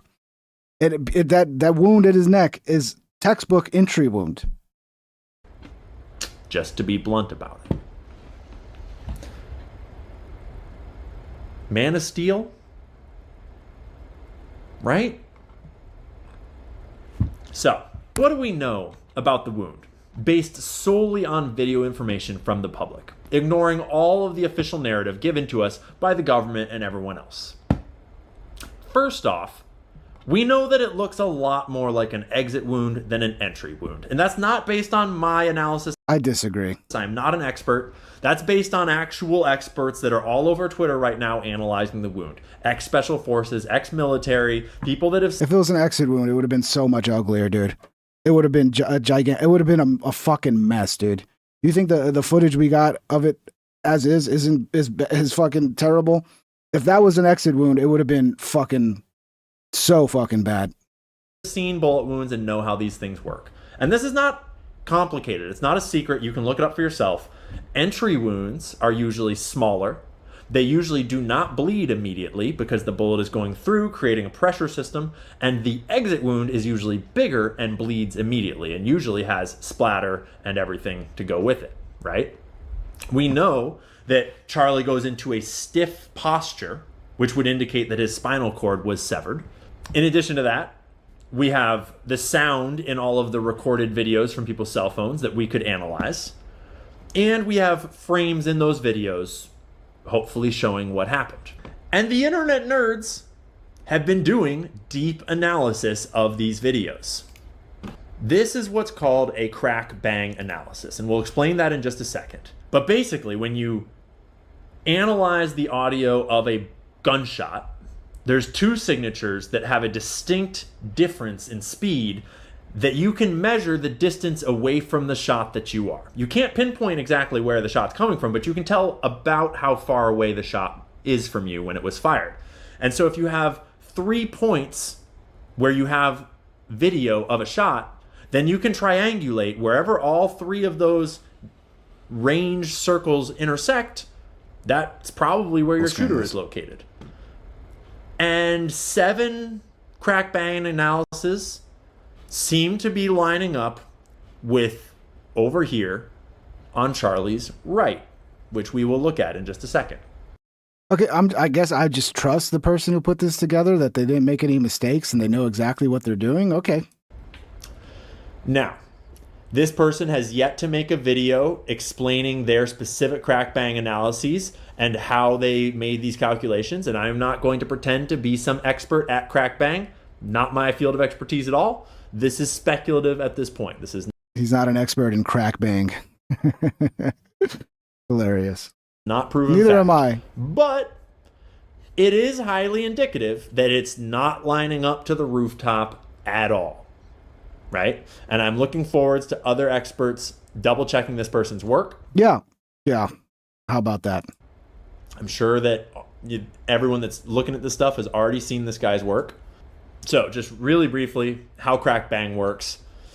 When a round is fired that goes more than the speed of sound, there is a crack initial signature that travels faster than the bang that follows, which is the actual. And I don't understand all the physics of it, but you can look it up. You can get educated for yourself. And there's two signatures, and the distance between those two sound signatures can give you an estimate of how far away from the gunshot your camera was. Okay? He's got some of his calculations here.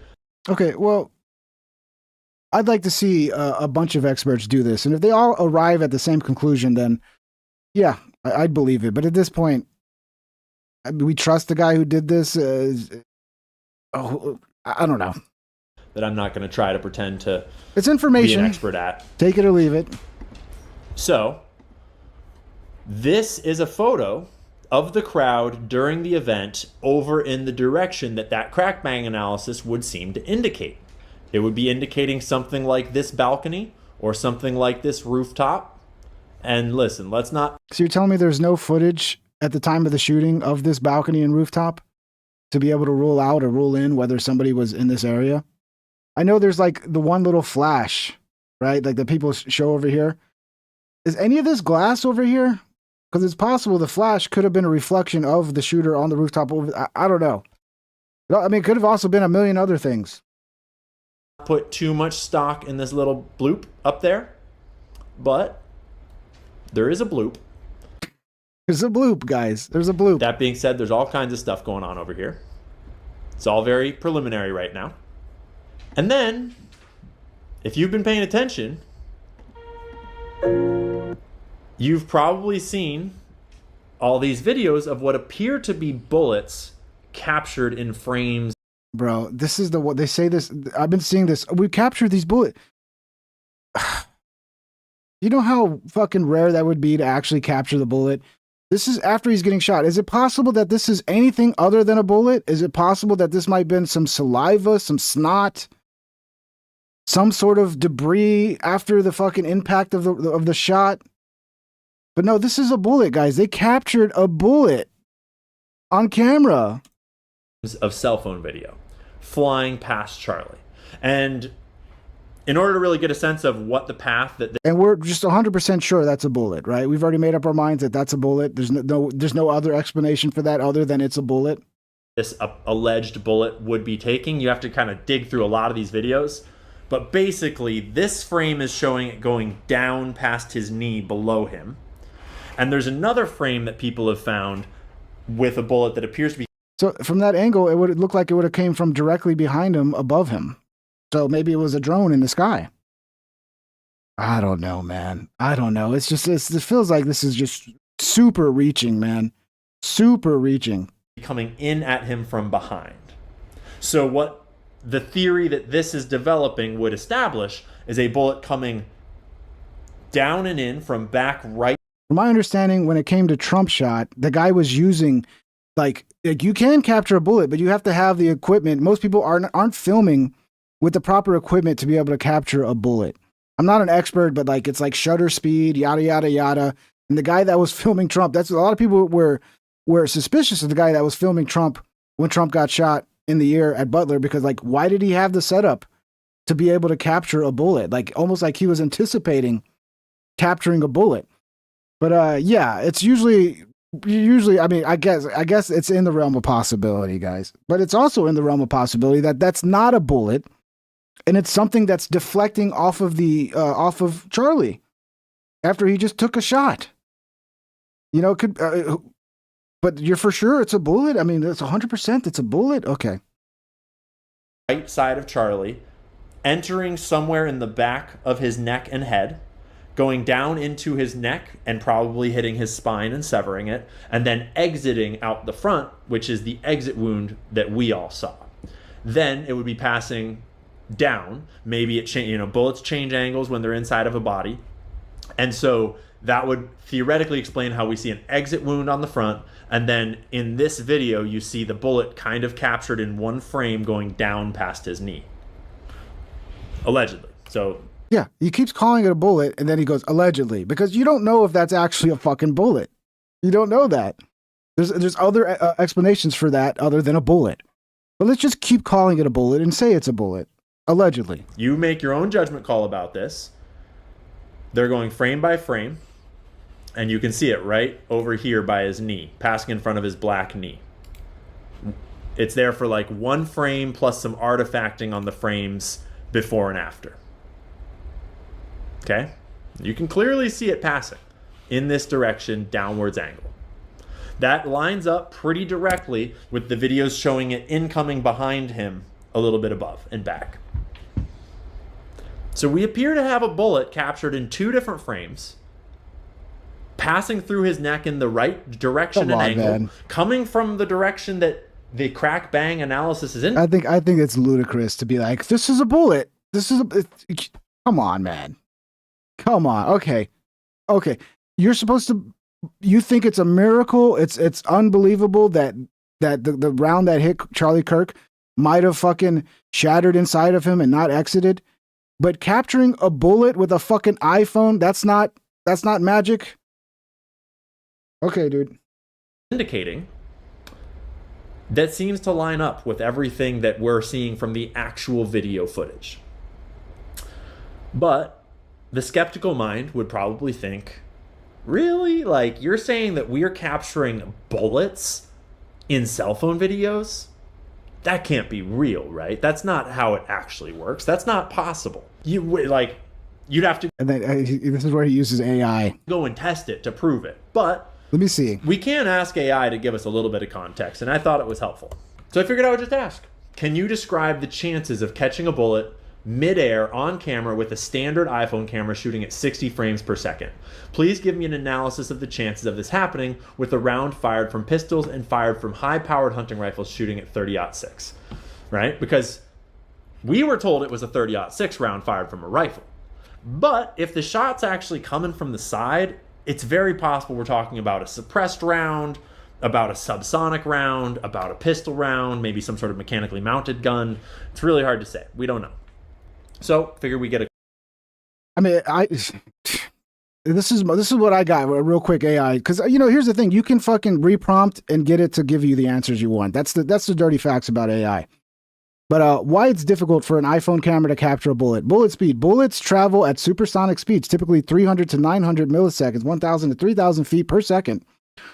For handguns and faster for rifles, even faster. For example, a 9mm pistol bullet moves at 300 Okay, blah blah blah blah blah. iPhone camera limits, shutter speed. Even the latest iPhones, iPhone 16 Pro, have a maximum shutter speed of around 1/8,000th of a second in manual modes via third-party app. So you have to use a third-party app for that. Most automatic modes use slower speeds, like 1/1000th or less. It's very unlikely, guys. It's use your own fucking common sense, man. It's very unlikely. But I guess we have a miracle here, guys. It's a miracle. They captured the bullet on a just random fucking iPhone, dude. A couple of different analyses here.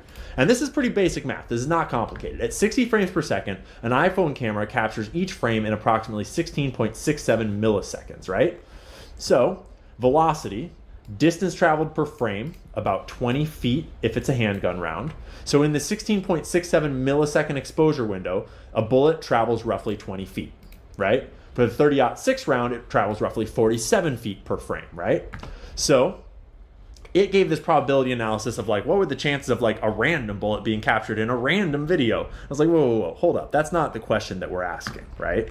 I reframed the question to say, of course you reframed it. If you were filming with an iPhone camera at like a 100-foot wide view, because this camera could see, like probably more than 100 feet of the actual event, and we know that a bullet fires through its field of view, right? We're not asking like what are the chances that a bullet would randomly pass through a random camera's field of view. We're asking if a bullet was fired through an iPhone camera's field of view shooting at 60 frames per second, what are the chances that one of those frames would have the bullet in it? So a handgun round, time to cross a 100-foot field of view would be 83.3 milliseconds. So there would be 5 frames through which the bullet would pass. the bullet would appear in multiple consecutive frames. For a 30-06 round, it would probably appear in about 2.1 frames. Under these conditions, the probability changes from astronomical odds to actual near certainty. So now it's a certainty, dude.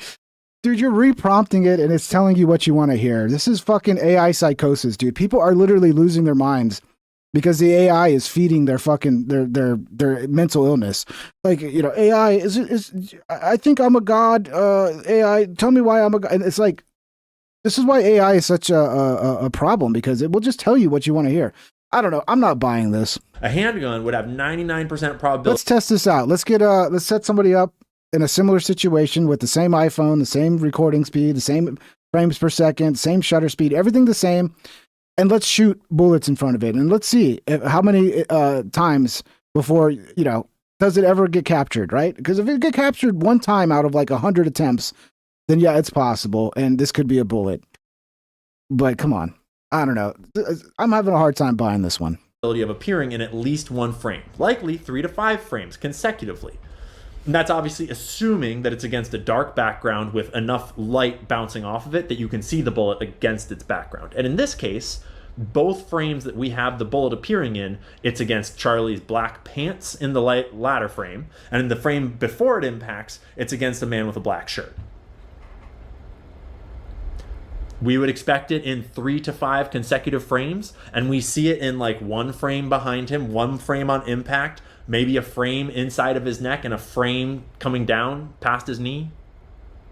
See, like if you wanted to do that right with AI, you would say, okay, now AI, play devil's advocate and tell me why it's not possible. Also tell me why. Like you got to get both sides of it, because otherwise it's just going to be like, oh, this is what this guy wants to hear, clearly. Let me just tell him what he wants to hear.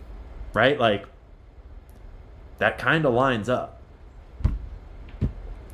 So, as a general rule of thumb, anytime that someone gets shot in public in America and it's a big conspiracy and it seems like we're being lied to, it's probably worth following along with John Cullen. He broke a whole bunch of the stuff.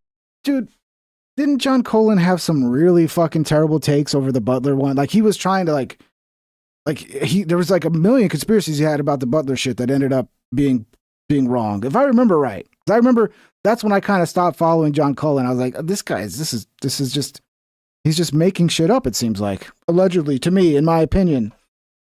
I don't know. But okay, let's listen to what John Cullen has to say. Stuff wide open about the Las Vegas shooting back in 2017. And he certainly is getting involved in this one. John can be a bit of a pain. He can be a bit of an ass online, but he does some damn fine work. And he has been tracking a couple of developments on this story that basically no one else is talking about. And whether that's for some suspicious reason or because it's a little too nuanced and esoteric and people just haven't quite caught up to where John is at yet, I don't know. But let's take a quick look at some of these flying things that John is finding. Not just John, but John is at the front of this. So I'm pretty sure that John has found a CIA spy plane. It sounds like him and Jason from Crowdsource the Truth have been zeroing in on this spy plane that just so happened to take a flight over there that is sort of in the pipeline for air-launched drones, because they've been finding a whole bunch of what look like drones in the footage, like I think more than 10 instances at this point. And Jason is a professional at like optical analysis, like technically analyzing video and sound. John is extremely proficient at analyzing everything to do with a shooting case like this. And they're pulling out little pieces of stills out of the footage with little flying objects that are not, it's not really clear what they are. I'm guessing it's a drone. And yeah, they should investigate every drone and everybody that was operating a drone to figure out what the fuck these things were. I mean, this is the world we live in now. Everybody's flying drones over everything. You know, security probably using drones. The Turning Point team itself probably using drones to capture footage. So yeah, it's worth asking. But again, like, okay, there was a drone. Okay, see, this is from a Crowdsource the Truth video. So they're everywhere I don't really now. know what to make of it yet. I haven't spent the time to kind of follow along super closely with their investigation, but it's worth knowing about and it's worth looking into. It's a little beyond the scope of what I'm talking about here today, but I'm keeping my eye on what they're doing, because they might be onto something. And I got in touch with Jason and said, we have got to do a show together. You come on, please, hypothetically speaking, show everybody what you found. Jason walks us through 5 different UAVs. Now, this is one of them. You can, if you look towards the top edge of the screen, you see it in the actual, what would you call it? The actual, what? I'm going to call it right now, guys. It was aliens. That's what it was. The aliens were scared of Charlie Kirk, right? Because, Charlie Kirk was going to bring us back to Christ, and the aliens are demons. And, this is a demon alien hit on Charlie Kirk. But they should investigate every angle of this. So hopefully the FBI's trying to identify who had these drones, who was operating them, why were they there, what were their purpose for being there. Definitely worth investigating. This is what I did for each of these, John, is I went through in a program called After Effects, which is like, this is what you'd use to track motion picture footage if you were doing visual effects in, any movie. So, I was able to track these things down to a sub-pixel level, and then I isolated them, magnified them sometimes as much as 2,400%, so we could just really see it, whatever level of detail was there. So that's what we did with these. It looks kind of similar to something. I mean, it's kind of reminds me of something maybe I saw maybe a year. All right, so it's time for the big reveal. All right, so what's been going on? I want to get back to the actual. And someone noticed what looks like shooting a figure. evidence. Okay. There were drones there. Yes, we know this. Right about now. All right, let's move on. One last development that came out in the last couple of days here that adds to this piece of the story is this video where people have been combing through all the video footage, and someone noticed what looks like a... And by the way, they will probably use drones to assassinate people at some point. So it's not out of the realm of possibility that a foreign government could use a drone to assassinate somebody. So it's definitely worth looking into the possibility that the shot came from a drone. But, I don't know. Drones do scare me, man. Figure on top of another building. Not the same building as before. This is the Woodbury building, and there's a figure there. See, Woodbury building, right? And at first, you see a little bit of the head there, and then it kind of goes away, right? Just the littlest bit right there. Probably a person, right? You see a little, and there's a figure there. I was trying to see if there's any, if there's a base station, any cell site equipment on the roof. But maybe it's somebody just doing some work. But yeah, that is suspicious. Another person on the roof. Building, right? And at first, you see a little bit of the head there. And then it kind of goes away, right? Just the littlest bit right there. Probably a person, but it's kind of hard to tell. Yeah, that is hard. I mean, it could be a bird in the fucking sky that you're just seeing a little bit of. I mean, I don't know. But yeah, that's definitely something should be investigated. But what does that mean? But we know it's the Woodbury building because it pans over, right? It's not like they were trying to film this guy. They just were filming randomly, and someone noticed that there was a little head in the frame, apparently, right? So when we go to Google Earth, this is the building right here that we are told the shot was taken from. The video we just watched was filmed from right here on this walkway, looking up and around here, right? So it was panning here and here, like this and this. This is the Woodbury building sign that was in the end of the video, and the person's head would have been seen somewhere in this area, right? So it is worth noting that this roof, it has lines of sight, but it does not really have access. All right, so FBI, there was somebody else on the roof. You better figure that out. That's worth. I mean, if that's a person, which does look like it could be a person, okay, that's worth investigating. But again, does that disprove that Tyler Robinson did it? I mean, no. Here, which is where allegedly the shot was taken from. Yeah, it could have been a pigeon, MFG. I mean, it really could have been. Like, it could have been just a bird or something. Who knows, dude? Some people are dealing with campus maps that look straight down, and it kind of looks like this roof. It also could have just been somebody on a roof. Like, imagine when I was working on rooftops, like if somebody had got assassinated and I just happened to be on a roof doing a fucking integration or installing or troubleshooting some shit. And, everybody would think, what's this guy doing on the roof? Well, there are reasons people are on roofs sometimes.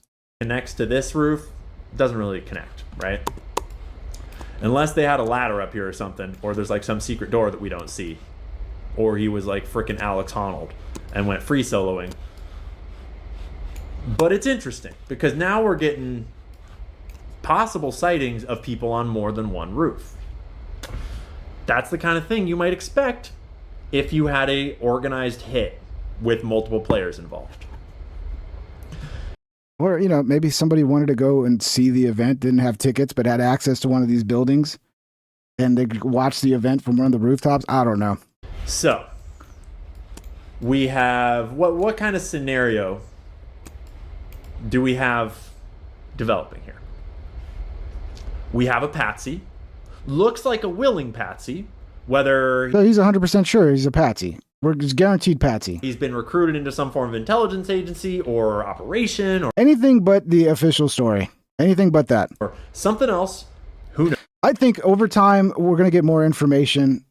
Hopefully, as, once this goes to trial, we'll start getting more and more details will start coming out. And hopefully that will fill in the blanks and we can all fucking come to, a conclusion as to what happened. And this isn't the case forever. This is another JFK thing where it's like everybody's got their own fucking conspiracy on it and just nobody believes anything. Hopefully that doesn't happen, but that's looking like what's going to happen here. Who knows? It would appear that we have a patsy on the roof over here, like we're told. But it's not really clear that there was ever a rifle on that roof. It kind of looks like the rifle was never even on campus grounds at all, but instead, homie just went for a little walk for the cameras, hence why they didn't show us the footage of the shot being taken, because it doesn't look like the shot was taken from there. It seems like we have an actual shooter up and to Charlie's right, somewhere in this area, whether that's on this balcony that was uninhabited, or possibly up on this roof, or maybe concealed somewhere in here, although there was people all along this walkway and people all up these stairs and down and around. So, who knows? So he was here, even though there was a lot of people. I remember seeing a picture of like there were people here. If I remember right, and none of these people heard the gunshot and were like, "Oh, it came from right above me." I don't know, man. He's so dead set that it definitely didn't happen on the roof they tell us it happened on. It definitely wasn't the guy that we got footage jumping off of a roof. I mean, like, you're acting like you have more evidence than the official story. You don't. The official story still has more evidence to back it up than any of the shit you're saying here.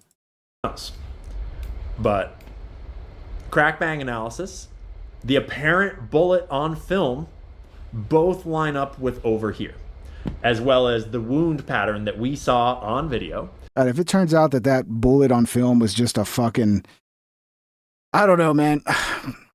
I think it's going to be made to look really silly when we start getting more information in the future. Maybe I'm wrong. Maybe I'll be the one that looks silly, but I think Ian's going to look really silly when more comes out. And Charlie falling over away from this direction. Not to mention the lack of blood splatter behind him. We also know that there were agitators in the crowd, ready to cause distractions and confusion to delay police in securing the scene and locating the shooter and team as they escaped. And if you agree... Great editing, Ian. What are you doing, dude? What are you doing? Agree with the analysis that leads to this being the most probable set of facts at this time, then we arrive at one massive question. What the hell's going on with the FBI and the investigation? Are they really so dumb that they're fooled into feeding the lie back to us? Are they being fooled by the cover-up too? Or are they in on it? Are certain people in the FBI helping push this lie to the public? Because as just one example, the FBI has video of the shot, of the shooter on location, allegedly with the rifle, taking the shot. And okay, if they produce that video, will you then go, I was wrong? If they produce the video, will you say I was wrong? Or will you go just, oh, this is no way, this is a lie, this is this, Again, I am not sold that they would. I'm still thinking that there's a possibility that camera is being remote controlled and it wasn't aimed at the shooter spot the moment the shot went off. But I could be wrong. People need to investigate that camera. We got to figure out what type of camera it was. Was it a 360 or a 180 degree camera that, or was it somebody remote controlling it and aiming it where they want to look? Right? So this begs the question, what about the Trumps? What about Erica Kirk and everyone else at Turning Point? What's going on behind the scenes now, politically speaking? I think that we'll be getting answers about that this week because Alex Clark announced on Twitter that Erica will be coming on her podcast to speak openly about everything from the conspiracy theories to Charlie's evolving position on Israel and everything else. But so then when I went... All of these things start turning into like attacks on Erica. It's a little fucked up. Like, there's a lot of people attacking Erica right now. Even the conspiracy theorists are like, oh, she's in on this, she's this and that. It's like, I don't know. But I did ask Rock earlier. Do I still have this up? I asked if it's possible for a 30-06 that hit Charlie Kirk to not have an exit wound and to shatter inside him. Is that possible? Yes, it is possible for a 30-06 round to strike a person, such as in the neck, as reported in the Charlie Kirk incident, without producing an exit wound, and for the bullet to fragment or shatter inside the body based on established ballistic principles and forensic evidence. The 30-06 Springfield is a high-velocity rifle cartridge capable of delivering over 2,500 foot-pounds of muscle energy. Its behavior in soft tissue, like the human body, depends on variables including bullet type, full metal jacket. This type of bullet often penetrate deeply and exit cleanly, but soft point, hollow point, or expanding hunting loads common in 30-06 mushroom, fragment, or tumble upon impact, increasing energy dump and reducing penetration. Fragmentation can create multiple wound tracks without an exit. Impact site and angle. A neck shot could hit dense structures like the cervical vertebrae, which I believe this is what they said. It went through multiple vertebrae and shattered the bullet. Clavicle or shoulder blade. Bone can cause the bullet to yaw, tumble, or shatter, trapping fragments internally. Oblique angles or ricochet off bone further limit exit potential.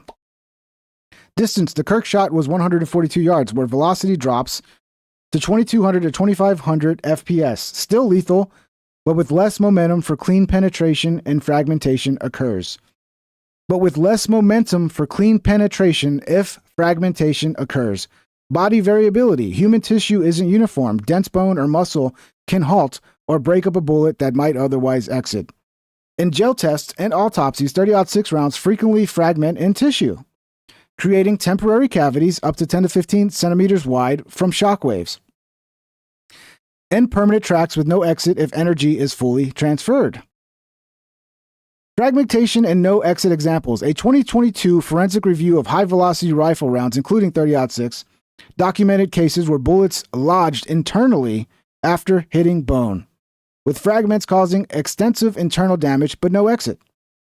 Hollow points or soft points in 30-06 have been observed fragmenting in ballistic gel, leaving 80 to 100% of mass inside at 100 to 200 yards. Yeah, I mean, if it was a hollow point, that's pretty self-explanatory. We don't know if it was a hollow point or a soft point or a full metal jacket or the grain load. Hopefully, we'll figure that out.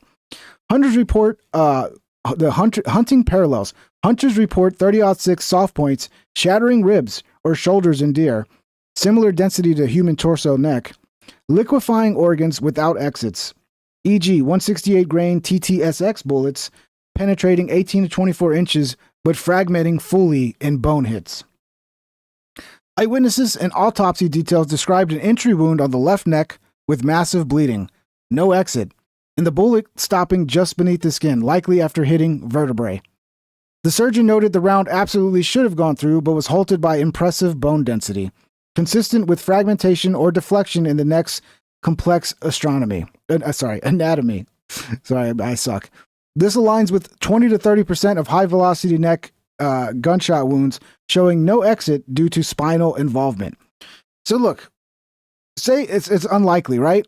Okay, it's unlikely. But what it says here, in reality, 40% of rifle wounds lack exits when bone or expansion is involved.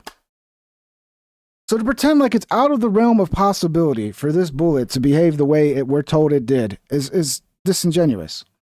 It might be unlikely, but it's possible. So, but I guess, yeah, we'll use that as evidence that everything's a lie and everything's fake, right? Yeah, so we'll move on. That's enough of Ian. That's enough of Ian. What do we got? Actually, you know, since this is going to be, I'm already 2 fucking hours into this. I'm going to take a quick little break.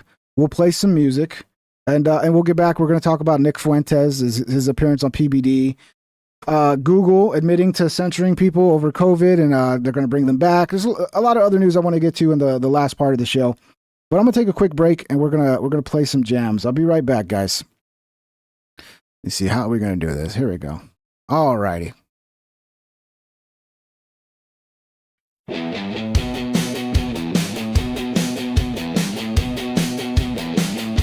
It was from the front, from the left, from the right, from the sky. I think it was an alien that went flying by. It sure feels like I'm about to lose my mind. They say it was a camera, some say it was a drone. We got a million ideas, but no one truly knows.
Chicago, Chicago, it's a place that no one wants to go. You might get shot in a drive-by.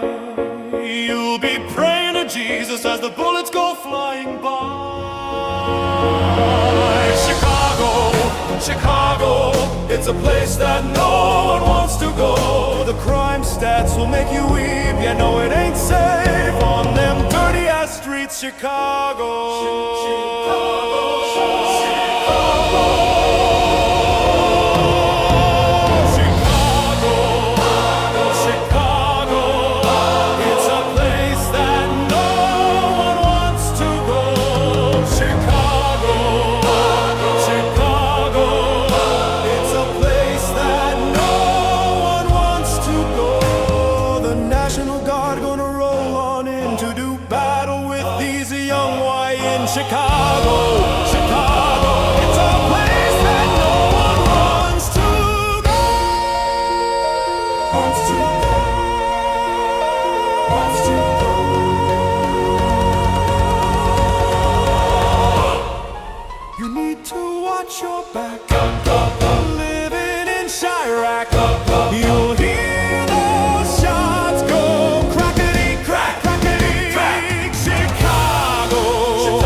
shot in your pretty little face. In your pretty little face. In your pretty little face.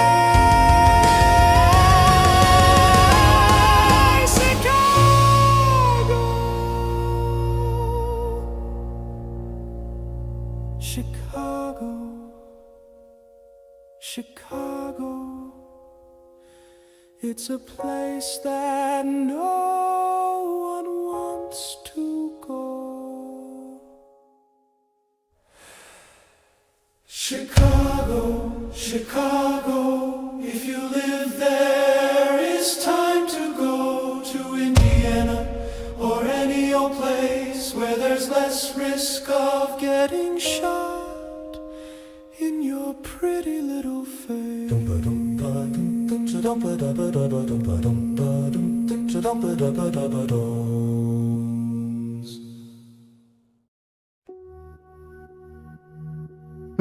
Let's jump into somebody else's music. I was not supposed to do that. What's up, everybody? What's up, everybody? I'm back. It's gonna be a long one. I had to take a break. Plus, I wanted to play the new song.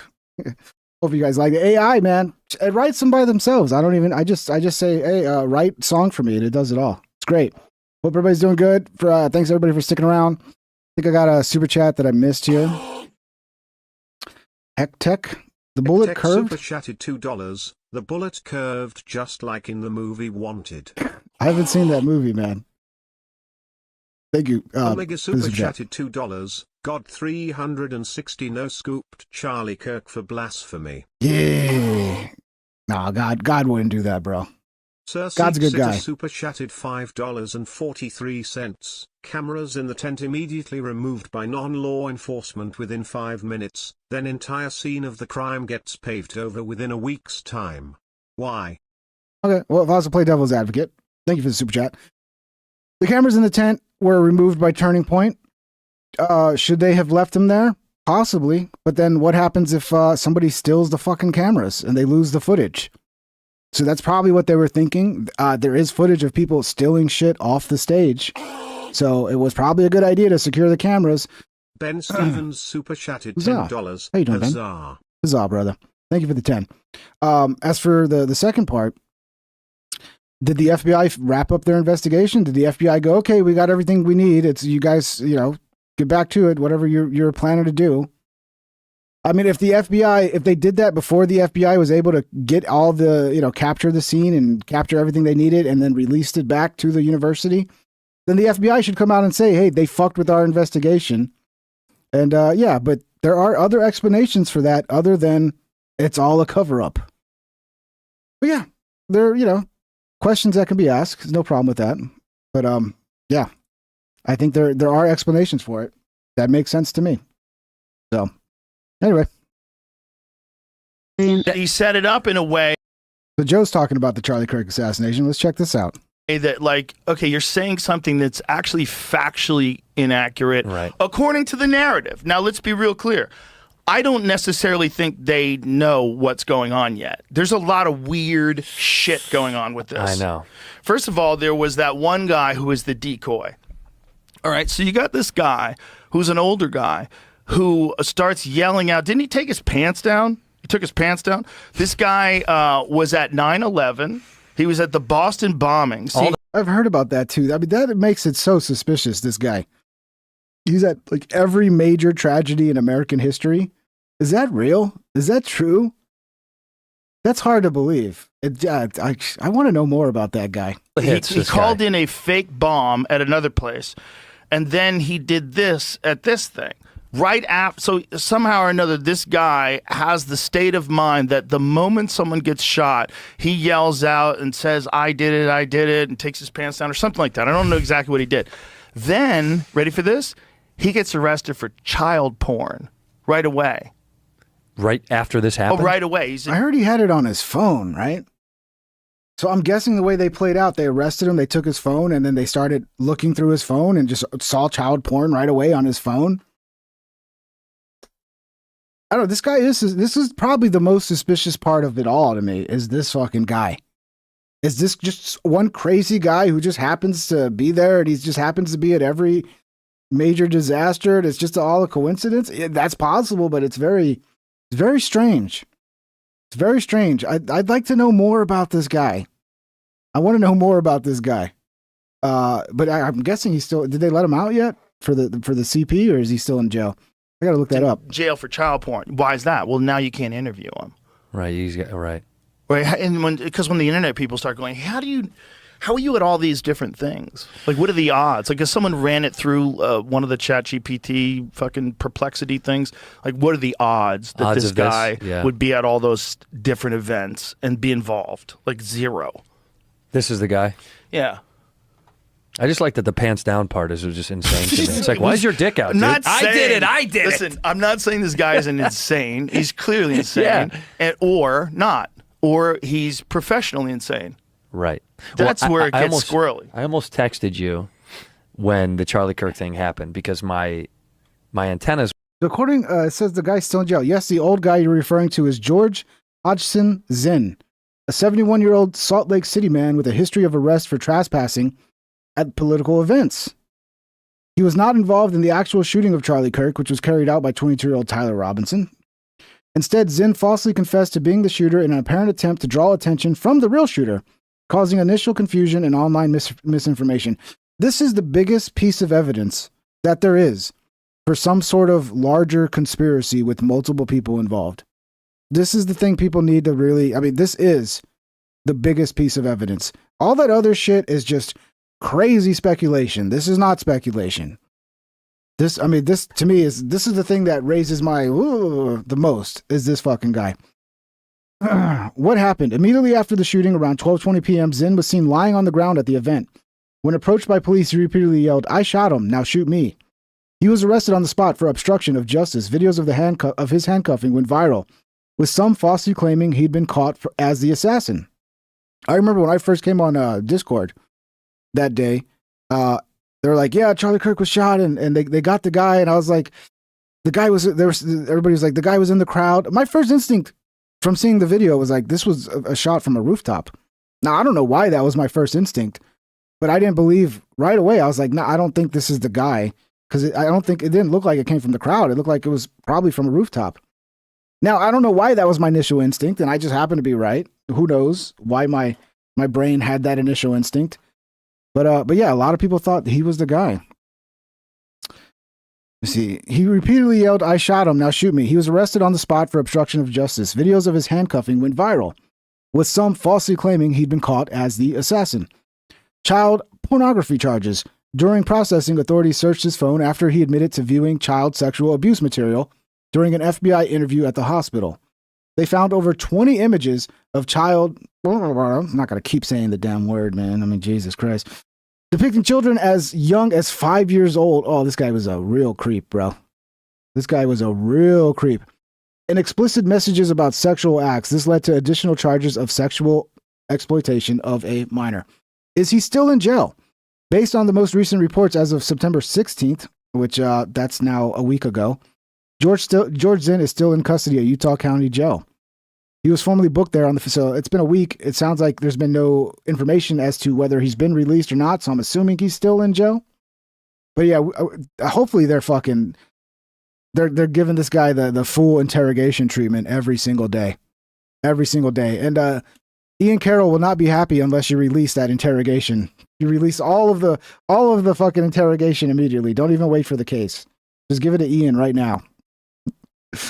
Otherwise, you're hiding something and you're lying, you know? This went up about, they showed the photo of that kid, or the guy that they have, the 22-year-old, whatever. And I was almost going to be like, dude, do you think he's got the capability to do that? Yeah, well, listen, there are people that look like that have the capability to do that. Pretty yes. accurate. Nope, No? not hard. Not hard at all. Hard. Let me dispel that. Okay. Okay, 200 yards from a prone position with a dead-on rifle. So if you have a dead-on rifle, so you set this rifle, you set your 0 to 200 yards, right? You know how far you're going to shoot. It is not hard at all. He shot a lot?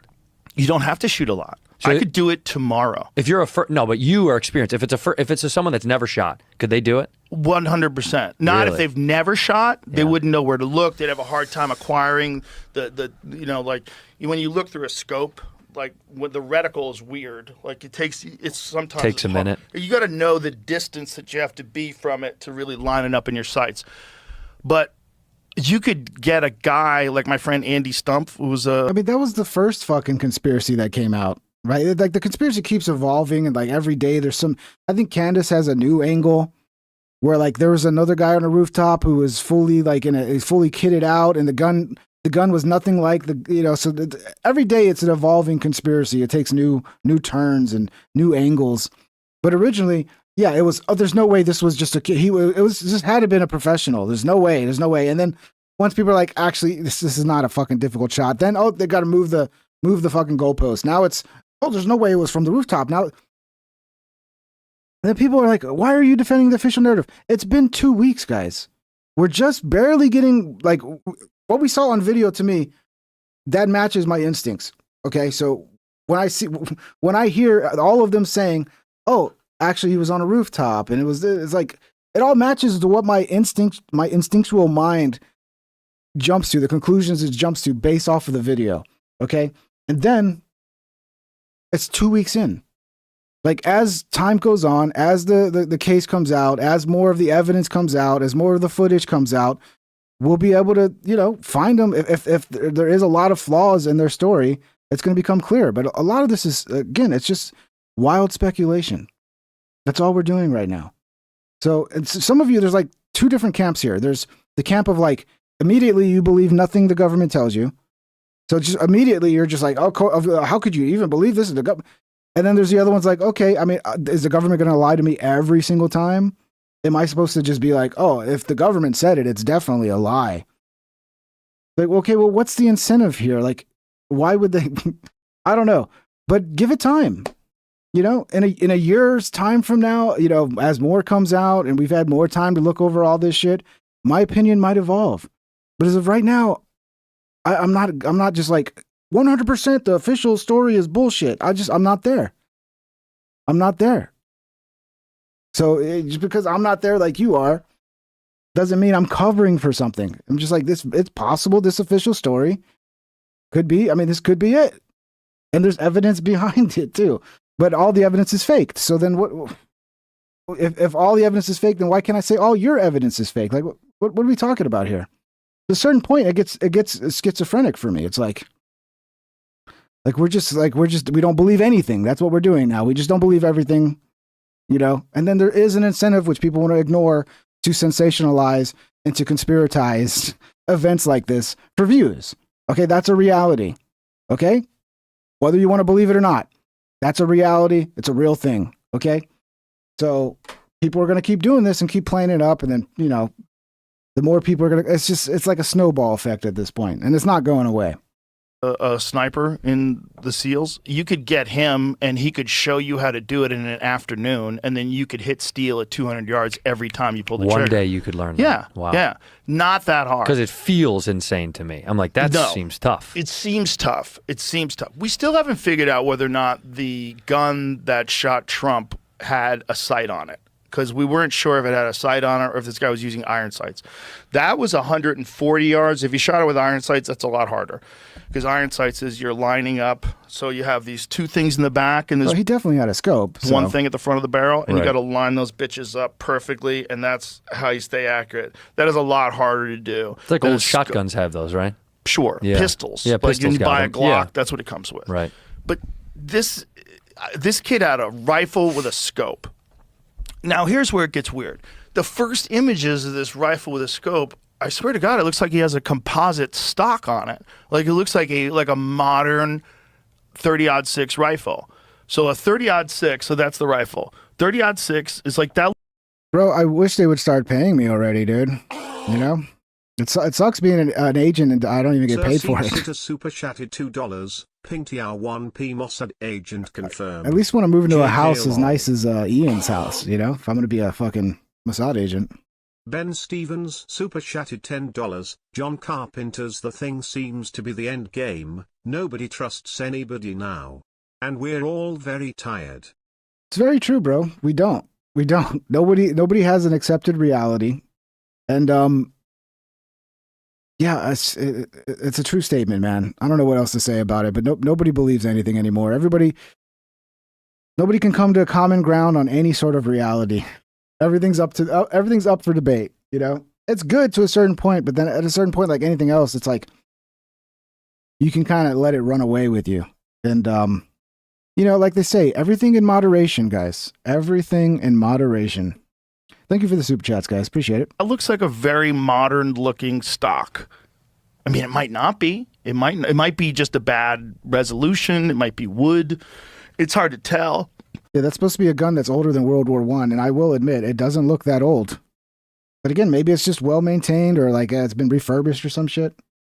But it doesn't look like a fucking 100-year-old gun. But if you showed me that and you said, hey, this is my cousin's rifle, is this any good? I'd be like, looks like a standard bolt action rifle with like a sophisticated modern scope on it. Sure. Now, apparently, the narrative is that this is his grandfather's rifle from World War I and doesn't have a serial code. Oh, is it from World War I? I thought it was before World War I. Okay, from World War I. It's still close to 100 years. Okay. Interesting. Okay. Why? It's over 100 years now, actually. Time flies. Why are you using such an old gun? Like, that's kind of crazy. Like, is it possible that an old gun can be that accurate? If you have a gunsmith and they work on it, yeah, it's totally possible. You have a really good gunsmith and he sets, if you're like a nostalgic person, you like driving an old car, you could bring it to a mechanic, they could redo the brakes. Sure. So if you got a good gunsmith and he took a look at that and the action was true and, you know, the bore is good, you know, yeah, you could conceivably shoot with a gun for hundreds of years, right? Guns don't necessarily go bad. Right, they don't expire. Right, and especially because I imagine they probably weren't shooting it very much. There's all this stuff like the trigger and the action and all that different stuff is replaceable. So you could just like it's compartmentalized. It's components. That's the other thing. They said that he took it apart and then put it back together again. Shut the fuck up. Do you know how much time it would take to do that if you were highly skilled? To disassemble a gun. Yeah, but he didn't. The story is he only assembled it once he got to the roof, and then he just took off. He didn't then disassemble it to put it away. He carried that blanket with it, you know, the blanket to cover it. So, yeah, you know, Joe's always like far. That's the problem with not doing the show live is Joe's always like a couple days behind all the latest news. Yeah, so everybody freaking out about Kimmel. Did Kimmel come back tonight? Let me look this up. Let me see if there's any clips of did Kimmel actually come back? Let me find this. I wanted to search this up. Let's see. Anything from Kimmel tonight?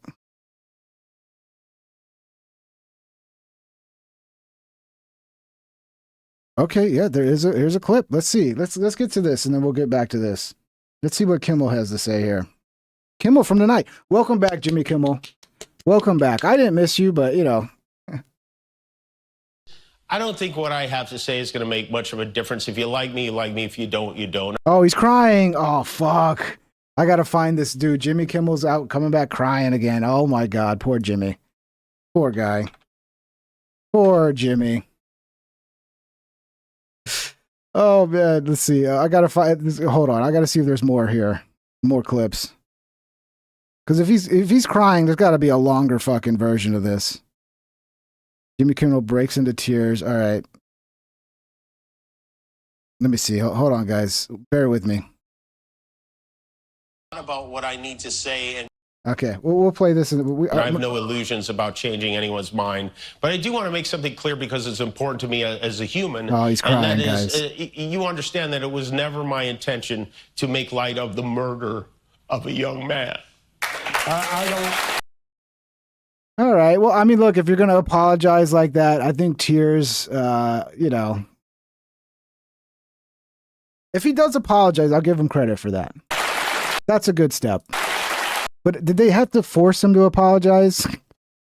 Is that the only reason he's back? Because he finally caved to apologizing? I don't know. I've heard some rumors behind the scenes that one of the reasons they actually suspended him is that he was refusing to apologize and to back down.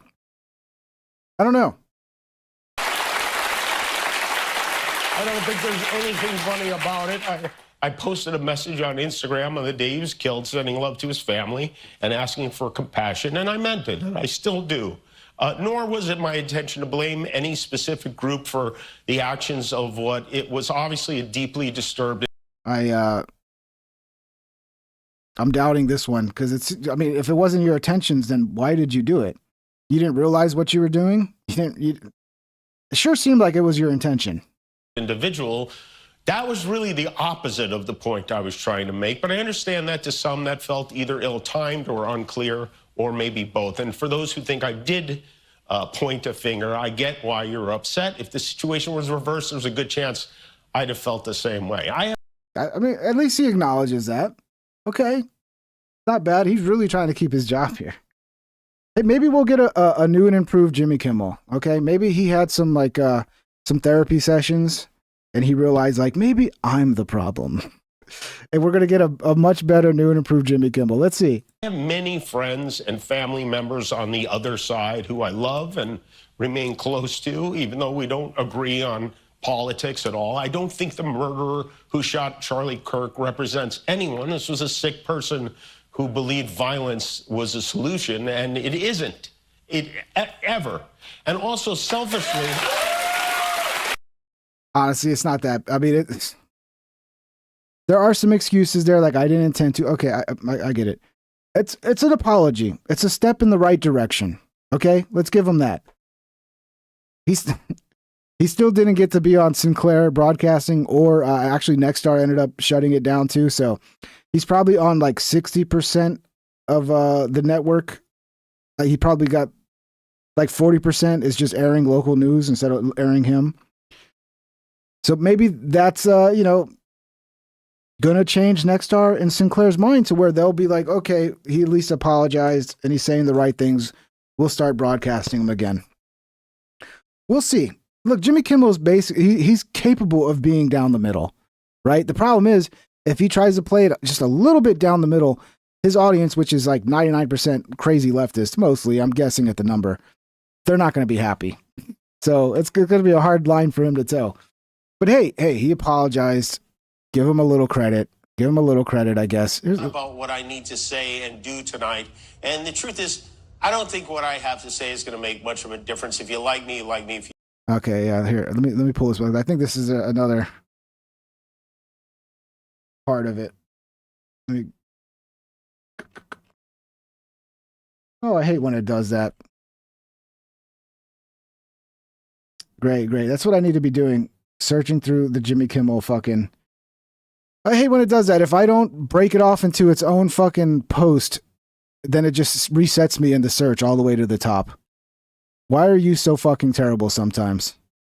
Or did I remove the wrong one? That's what I did. Here we go. Okay.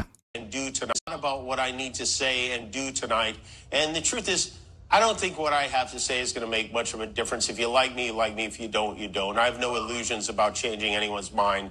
But I do want to make something clear because it's important to me as a human, and that is, you understand that it was never my intention to make light of the murder of a young man. I don't... Okay, yeah, we saw this clip already. I was wondering. I guess that's it. That's all the clips I'm finding about it. But yeah, so that was a free speech violation that an employer wanted to suspend an employee because they did something the employer didn't like. A free speech issue, but not a free speech issue when platforms, who actually, is where the average people communicate now. Believe it or not, most political debate, most debate of all kinds happens on these platforms. That's not a free speech issue, guys. No, you have no right to free speech on the platforms. This definitely is not a free speech issue right here. Google admits censorship under Biden, promises to end bans of YouTube accounts of thousands of Americans censored for political speech. Washington, D.C. Today, thanks to the oversight of Chairman Jim Jordan, Google commits to offer all creators previously kicked off YouTube due to political speech violations on topics such as COVID-19 and elections an opportunity to return to the platform. Is Google going to get better? Are they going to do they understand? Google, you understand how much responsibility you have to this country? And the responsibility isn't to fucking censor people. The responsibility is to allow freedom of speech, free, unfettered speech that's not controlled by any corporation. Do you understand that, Google? You have limits, obviously. I mean, you can moderate people that are like, XXX content. No one's going to complain if you're getting rid of pornography. No one's going to complain if you're getting rid of like murder porn. Nobody's going to complain if you're getting rid of threats to violence and shit like that. But otherwise, just let people fucking talk, bro. Let them have their opinion. Wild fucking discourse the way it's supposed to be. So let's hope. Google also admitted the following to the House Judiciary Committee. The Biden administration pressured Google to censor Americans and remove content that did not violate YouTube's policies. Wow, that sure sounds like a a First Amendment violation, but I don't know. I mean, I don't know. What do you guys think? The Biden administration's censorship pressure was unacceptable and wrong. 3. Public debate should never come at the expense of relying authorities. The company will never use third-party fact-checkers. Europe's censorship laws, this is a problem, target American companies and threaten American speech, including the removal of lawful content. Dude, and there was a clip I saw going around a while back of Cash fucking Tell, and I forgot who the Democrat was, and they're agreeing to work together to reform Section 230, but not to promote more freedom of speech on the internet. No, to shut down hate speech. Bunch of fucking idiots, bro. Swear to God. But this is a good sign Google's admitting this, because we knew this was going on. We knew there was a Twitter file situation going on with Google.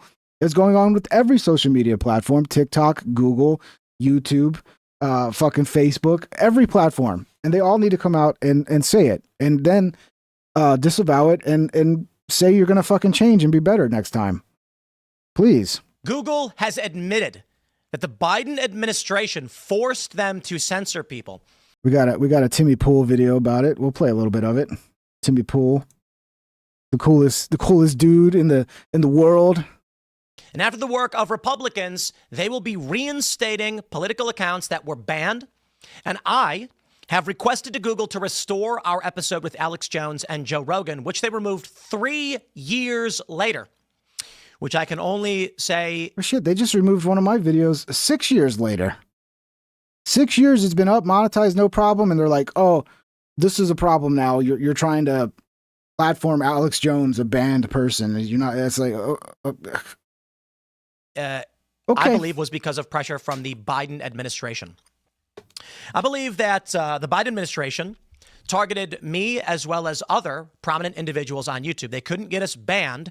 YouTube couldn't ban us. So they used us to smear the Trump administration and the right as being patsies or to smear us as somehow influenced by Russia or otherwise. It was a lie. It always was a lie. And I believe the Biden administration is one of the most evil administrations. You catch up on some of these super chats, guys. Zatoy Keys Kane Sword. Super chatted $5. What's How up, Zato? long will we be the abused spouse? Forever, bro. Forever. Just get used to it. Ben I don't know. I'm Stevens black pill, super bro. chatted $10. ABC owns him. Disney owns ABC. The Chinese own Disney. Lamau.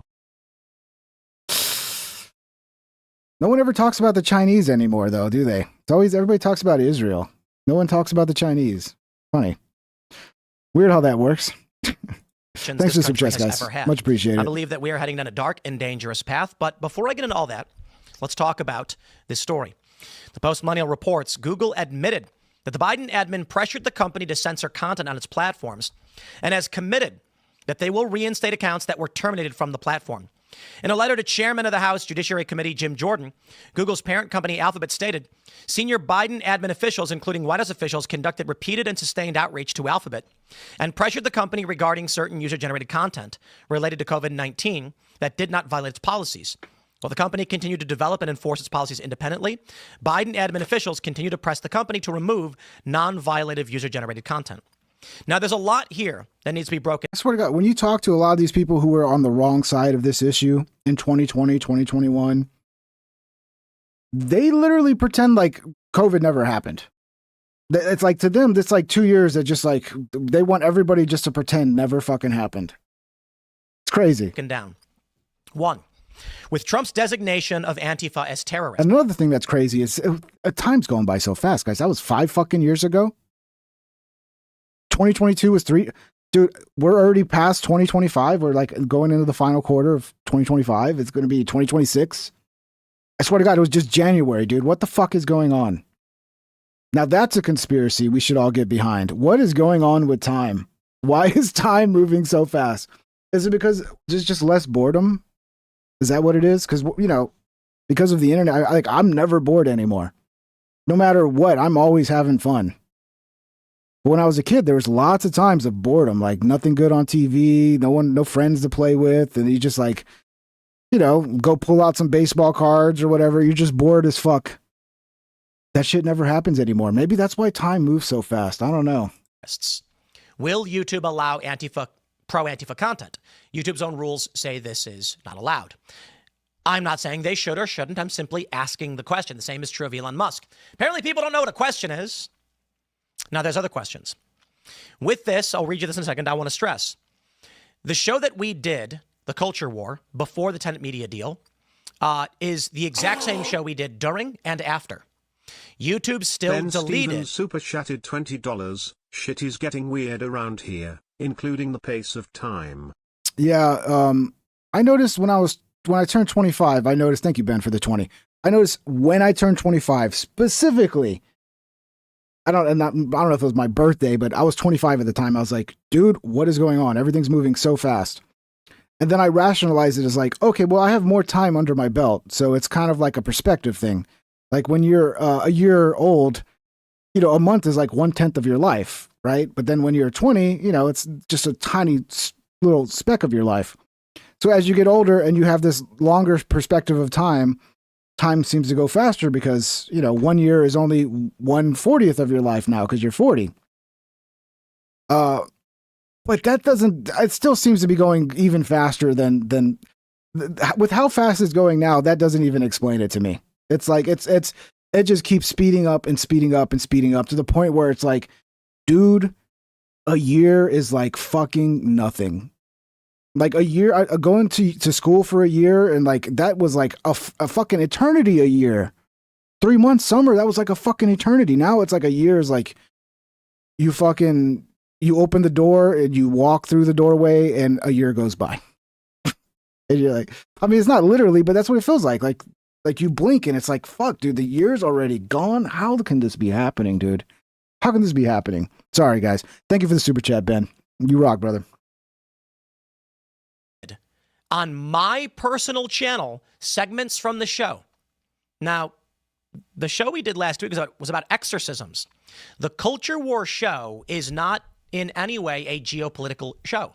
This is about him getting remember when they said that he was taking money from Russia and the culture war. The show was all just like, it was Tenet Media. It was all just funded by Russia. And it was, that thing was a hit job. It really was. It seemed like a fucking total hit job. We don't talk about war, conflict, crisis for the most part. Sometimes we have. We don't hear about that anymore. The show is largely about cultural issues, such as we've had an Orthodox Christian debate a Catholic. That was heated.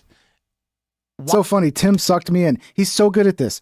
He starts it about like, oh, we're going to talk about Google censorship and government censorship. And then it turns into his story about how he got censored and how now he's going to ask Google. Tim always makes it about himself. Well, let's hear him. Why did Let's hear him YouTube out. delete all of these segments?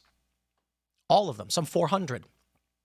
I guess because the DOJ, without evidence, made a claim that it was paid for by Russia. Yeah, that is fucked because they dropped that case. If they drop that case, then YouTube needs to restore all that content. They dropped the case in December. Informally, they stopped investigating. They just didn't bother with it. The individuals they claimed had facilitated this we don't even have proof they exist.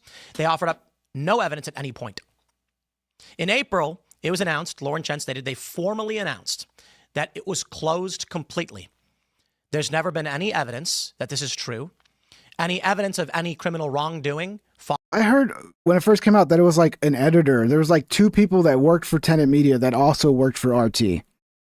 So it sounds like that they used the fact that they had people that used to work for RT, probably Russians. I don't know if they're Russians or just used to work for RT. I imagine they were Russians, and use that as the basis to create this investigation in order to just dig up some dirt and like have some sort of fucking something to throw some shit at the Trump side. That's what it looks like. FARA violations, undue influence, or anything like that. The story as it goes right now is the DOJ made an assertion without evidence and then dropped the case a month later.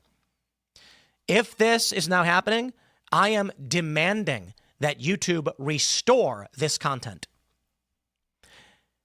I agree. There's a lot of content they should restore, and a lot of people they should restore. It shouldn't just be about vaccines vaccines and fucking election questioning. How about Alex Jones too? The reasons that you fucking banned Alex Jones are so stupid. They're such bullshit, dude.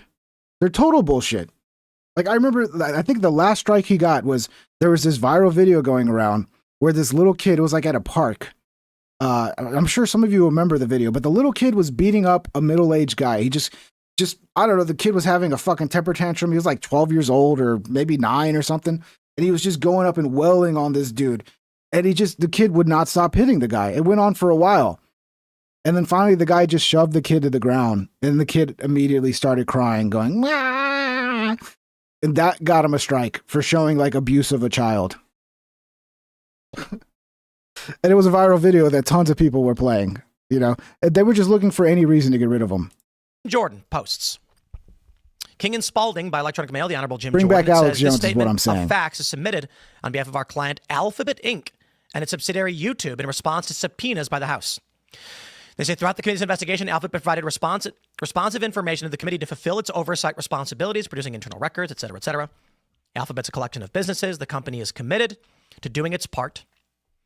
The committee's investigation, they appreciate the accountability. We get this. Now, the Biden administration and Alphabet. 7. The COVID-19 pandemic was an unprecedented time in which online platforms had to reach decisions about how to best balance freedom of expression with responsibility, including responsibility with respect to the moderation of user-generated content that could result in real-world harm. I've always had a feeling that a lot of these platforms are just legitimately scared of the government because they know the government can go in there and just make their life miserable, and maybe even fucking break them up. So the government just has to put the tiniest amount of pressure on these platforms and they're going to cave every single time.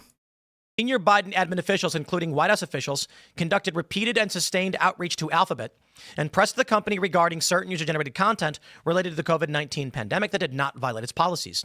While the company continued to develop and enforce its policies independently, Biden admin officials continued to press the company to remove violative user-generated content. As online platforms, including Alphabet, grappled with these decisions, the admin's officials, including Biden... So you notice how when Jimmy Kimmel, there was a little bit of pressure, it looked like from the FDA, towards ABC to do something about Kimmel, and then Kimmel got suspended. You notice how so many people on the right came out and condemned that? And came out and went like, oh, I can't believe the rights were... Like, people on the right spoke up very loudly and made it a big thing. Is anybody on the left side going to say anything about this? I hope so. Because, I mean, clearly, if you think what happened to Kimmel was a free speech violation, I think it's it's not as black and white with that situation. It's a little different, but that's my opinion. If you want to think it's a free speech issue, great. Okay, I could see an argument for that. But if that is, then how is this not? And this is regular people. This is not a fucking billionaire on a fucking network being paid to speak. This is regular people just trying to share their opinions and have political debates. So, come on, left. Let's come together to reform Section 230 to fix this type of shit from ever happening again.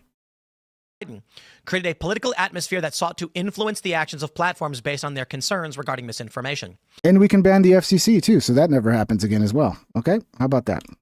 It is unacceptable and wrong when any government, including the Biden admin, attempts to dictate how the company moderates content, and the company has consistently fought against those efforts on First Amendment grounds.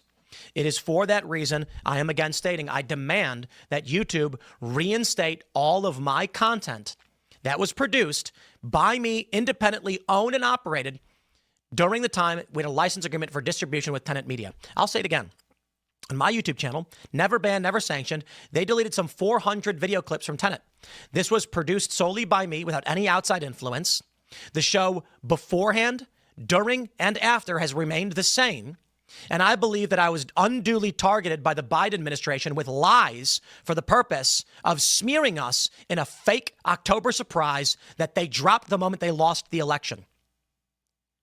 Anyway, I mean, that is kind of damning that they dropped it. I mean, maybe they knew because the Trump administration was never going to pursue it, but yeah, I don't know. It seemed like a hit job to me. It really did. Apologize if people are saying, Tim, you're making it about yourself, but no. I think Sorry, Tim. Sorry for saying that, bro. Biden admin targeted me, Benny, Dave Rubin. I'll tell you, Tim's watching my show now. He's stealing all of my talking points about exorcisms and shit. I don't know if he stole it from me, but, you know, kind of convenient. Politically. I start talking about exorcisms. Next thing you know, he's talking about exorcisms. I don't know. It could be just a coincidence, but a lot of people were talking about demons, so it was the natural evolution of that conversation. To smear our names, and I demand answers. Now, anyway, back to the story. No matter the political atmosphere, YouTube will continue to enable free expression on its platform, particularly as it relates to issues subject. Ben Stevens super chatted $2. How do I sue Tylenol? Get a lawyer, bro. You need a good lawyer. Did you end up autistic from Tylenol? I don't know how people are not really buying that, man. It's funny. People are not. I don't know if I buy it either, dude. Tylenol? Okay. To political debate. Okay. Political debate and discussions are in the public interest, which is why YouTube expanded its approach. In contrast, did Tim 100% steal it from El Jefe? I don't think he stole it from me, to be honest. It is funny though. You know, I start talking about exorcisms, but it was a natural evolution. Like if everybody's talking about like these people seem demon possessed, eventually people are gonna go, well, what's the solution? Exorcisms. We need exorcisms. In contrast to other large platforms, YouTube has not operated a fact-checking program that identifies and compensates fact-checking partners to produce content. YouTube also began offering a feature on YouTube beginning in June 2024 that allows users to add notes to provide relevant, timely, and understandable context. The company terminated channels for repeatedly violating its community guidelines on election integrity through 2023 and COVID-19 through 24. Today, YouTube's guidelines allow for a wider range of content regarding COVID-19 and elections integrity, reflecting the company's commitment to free expression. YouTube will provide an opportunity for all creators to rejoin the platform if the company terminated their channels for repeated violations of COVID-19 and election integrity policies that are no longer in effect. That's great, man. It looks like, you know, credit to Google, credit to Alphabet, to YouTube. I mean, I don't know if you guys were forced to say this or what, but yeah, that's great. That's great. Let's get on board with freedom of speech. Let's actually believe in equality and fairness in the algorithm. Stop picking and choosing winners. You know, let the algorithm really be what it used to be in early YouTube's day and age, where it just seemed to be trying to find the right video that the person watching wants to watch. And, you know, rather than actually, we want you to watch this or we want you to watch that. No, what does the viewer want? And just give them that. Go back to that. Hopefully you are doing that. And yeah, let people debate, you know, let people question And let's bring everybody back that was falsely You should have a link for everybody that's been fucking banned for like years now that they can go to bring up their case again. Right? And let's get rid of these permanent bans. You know, like, why do you always have to permanently ban people? If the video is a problem, delete the video, you know? And then, you know, give the guy a suspension if he keeps doing it. Ban should only be for like repeatedly, like purposely fucking violating like some sort of egregious thing, like constantly posting pornography or posting like murder porn. You know, unless you want murder porn on your site, then, you know, you can do that. But I don't think it's good for advertisers to have murder porn. But okay, let's go on. Sorry, guys. YouTube also deleted our episode with Joe Rogan for highly dubious reasons. I have already submitted a request that YouTube reinstate that episode. YouTube values conservative voice on its platform and recognizes that these creators have extensive reach and play an important role in civic discourse. The company recognizes these creators are among those shaping today's online consumption, landing must-watch interviews, giving viewers a chance to hear directly from politicians, celebrities, business leaders, and more. The committee has taken important investigative steps to highlight that onerous obligations of the law, such as the Digital Services Act and Digital Markets Act, may stifle innovation, restrict access to information, et cetera, et cetera. You get the point. I don't trust at all Google. So I will say, please go to timcast.com. And I mean, I kind of don't either. But I mean, you got to take a good sign as a good sign. I think a lot of these businesses are going to have no choice at a certain point but to improve. Otherwise, they're going to lose their fucking user base. Click join us, become a member, get in the Discord server today. Go give Tim some money, man. Go give him some money. For the first time in more than 30 years, attacks by the far left outnumber those by the far right. I mean, I believe that, but I think it's underreported because I think the way one of these days, I got to dive into like the statistics that they're pulling for this shit so that I can see like what are they counting as right-wing extremism and what are they counting as left-wing extremism? Because it's always in the details of these sort of things where they're like, oh yeah, a prison murder, that's right-wing extremism, but not, you know, there's ways to fudge that kind of shit to get the results you want. And they tend to do that a lot. But it looks like the Atlantic is saying it's now flipped now. There's more far left violence. Let's see. This is a paid for article, so I can't read it. Let's see. 750 terror attacks plots in the United States from January 94 to July 25. Attacks by the far left outnumber those by the far right. Interesting, because that's the talking point. People keep saying, well, there's so much more far right violence than there is far left. And it's like, I don't know. Doesn't seem like it at this moment. Everybody was hyped up about this. Nick Fuentes on PBD. We got a clip here. It's like a 13-minute clip. Let's see. I know there was he was kind of, I saw a clip going around of him saying like the Jews are like a net positive for America. Oh man, this got to piss some people off hearing that, huh? Oh, he's a changed guy. I'm getting a new respect for Nick Fuentes. It's like he's kind of growing up. He's maturing a little bit, you know? Seems like it. What do you think about between the two communities, Muslim and Jews? Which one concerns you more? Jews, for sure. Tell me why. More powerful. They're more powerful. So more powerful in a way. Yeah, but there's so many more Muslims than Jews.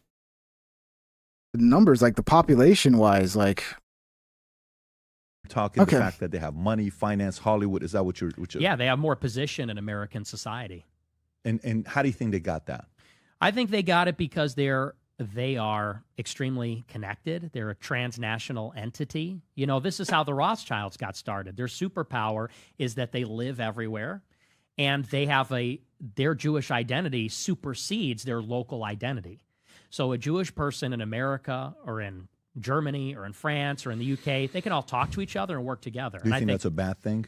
Not in and of itself. That's true. Cannabis Review. They do all fight each other. There's a lot of different warring sects in, in Islam. You're right. No, it is detrimental for America. But I think they can all still come together against us, though.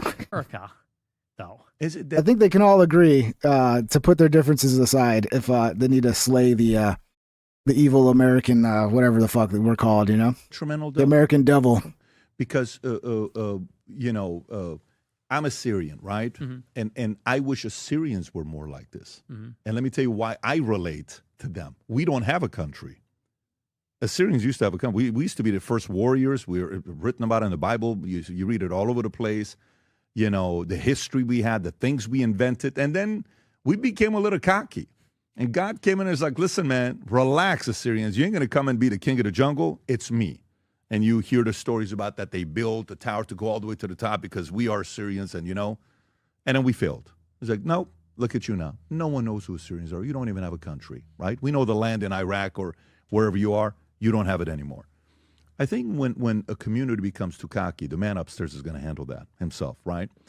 But in a sense, when you see they went from a small community to have this much influence, isn't that almost impossible for them to pull off? Like, isn't that? So it either produces one of two things. I'm not intimidated. I'm not a guy that is envious or jealous or, oh my God, that guy's richer than me.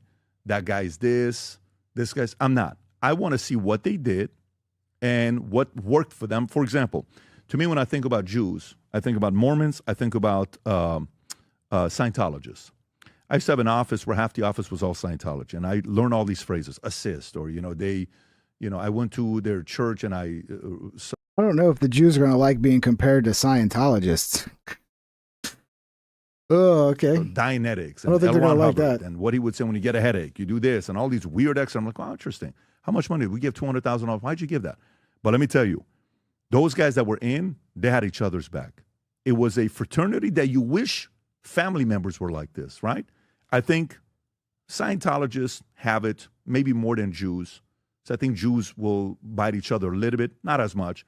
And then Mormons have each other's back. Of course, there's a fallen up. Oh, I get the analogy. Like religions where like people actually like they're really tight knit and work together and like try to lift each other up. Yeah, for sure. That is what people come out and they'll talk about God makers or, what Gordon B. Hinckley, and I've read all of that stuff from over the years.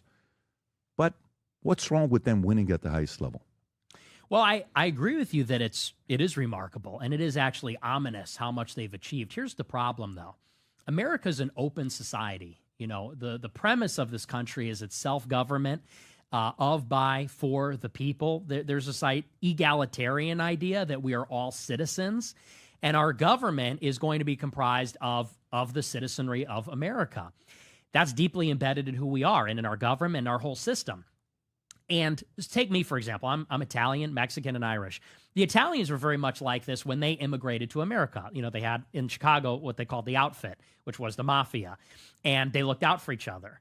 And when my grandfather died on my mom's side, I believe my grandmother got a loan from the outfit. And they would come by every month or whatever, and they'd bring a fruit basket, and they'd look after her, and they provided financially. Was it Spilatra's group? Do you know the history of it, or was it Tony Spilatra? I don't know who it was specifically. Okay, got it. But so these are some of the stories I would hear growing up from my mom and my grandmother. So think about at that time, how many people were against Italians? At that time, how many people didn't like Italians in New York? Because do you know Bank of America was first called Bank of Italy? Did you know that? No, I didn't. So can you pull up, Rob, was Bank of America? I didn't know that either, dude. I always thought Bank of America had the best business strategy. Yeah, just who's going to, like when we had the 2008 crisis, like you knew Bank of America was one of the banks that they were going to get bailed out for sure because it's the Bank of fucking America, bro. First Bank of Italy. If I'm wrong, it is what it is. I think Bank of America was originally Bank of Italy. And everybody used to, yes, the Bank of America was originally founded in Bank of Italy in 1904 to an Italian-American in San Francisco, and that financial needs of Italian immigrants and other underserved people. The bank eventually merged with another institution to form Bank of America and changed its name to Bank of America, right? Mm-hmm. The tellers were Italians. They would give small little loans, $10, $4, $5 to them. And some people were not supportive of that. They're like, what are Italian immigrants doing here? You guys are becoming too much power in New York. We're not happy about this. So there was some of that going on 100 years ago. And that's what I'm saying is that did exist. And then what happened eventually is that Italians assimilated. Eventually, these groups, these ethnic advocacy groups were broken up, if you could call the outfit that, or the mob of New York. And then Italians assimilated. And when I grew up, I saw myself as American. I didn't see myself as Italian American. I just saw myself as American. And I think that, That's true. He's right. When you see Jewish people working together, I don't think there's anything wrong with that inherently. And I agree with you. It's like a superpower. It's actually admirable in some ways. They look out for each other. But if society becomes, American society in particular, a place where every group is ganging up, well, we're the whites, we're the blacks, we're the Jews, then I think what America is starts to come apart, and it turns into kind of like a bit of a politicized race war. And I think that you either have to have a society where everybody gets to play by those rules and everybody could be pro what they are, or everybody is assimilated and we're all Americans. And that's why I say it's detrimental, is that if Jewish people are Jewish first, not of, by, and for America, but of, by, and for the Jewish nation.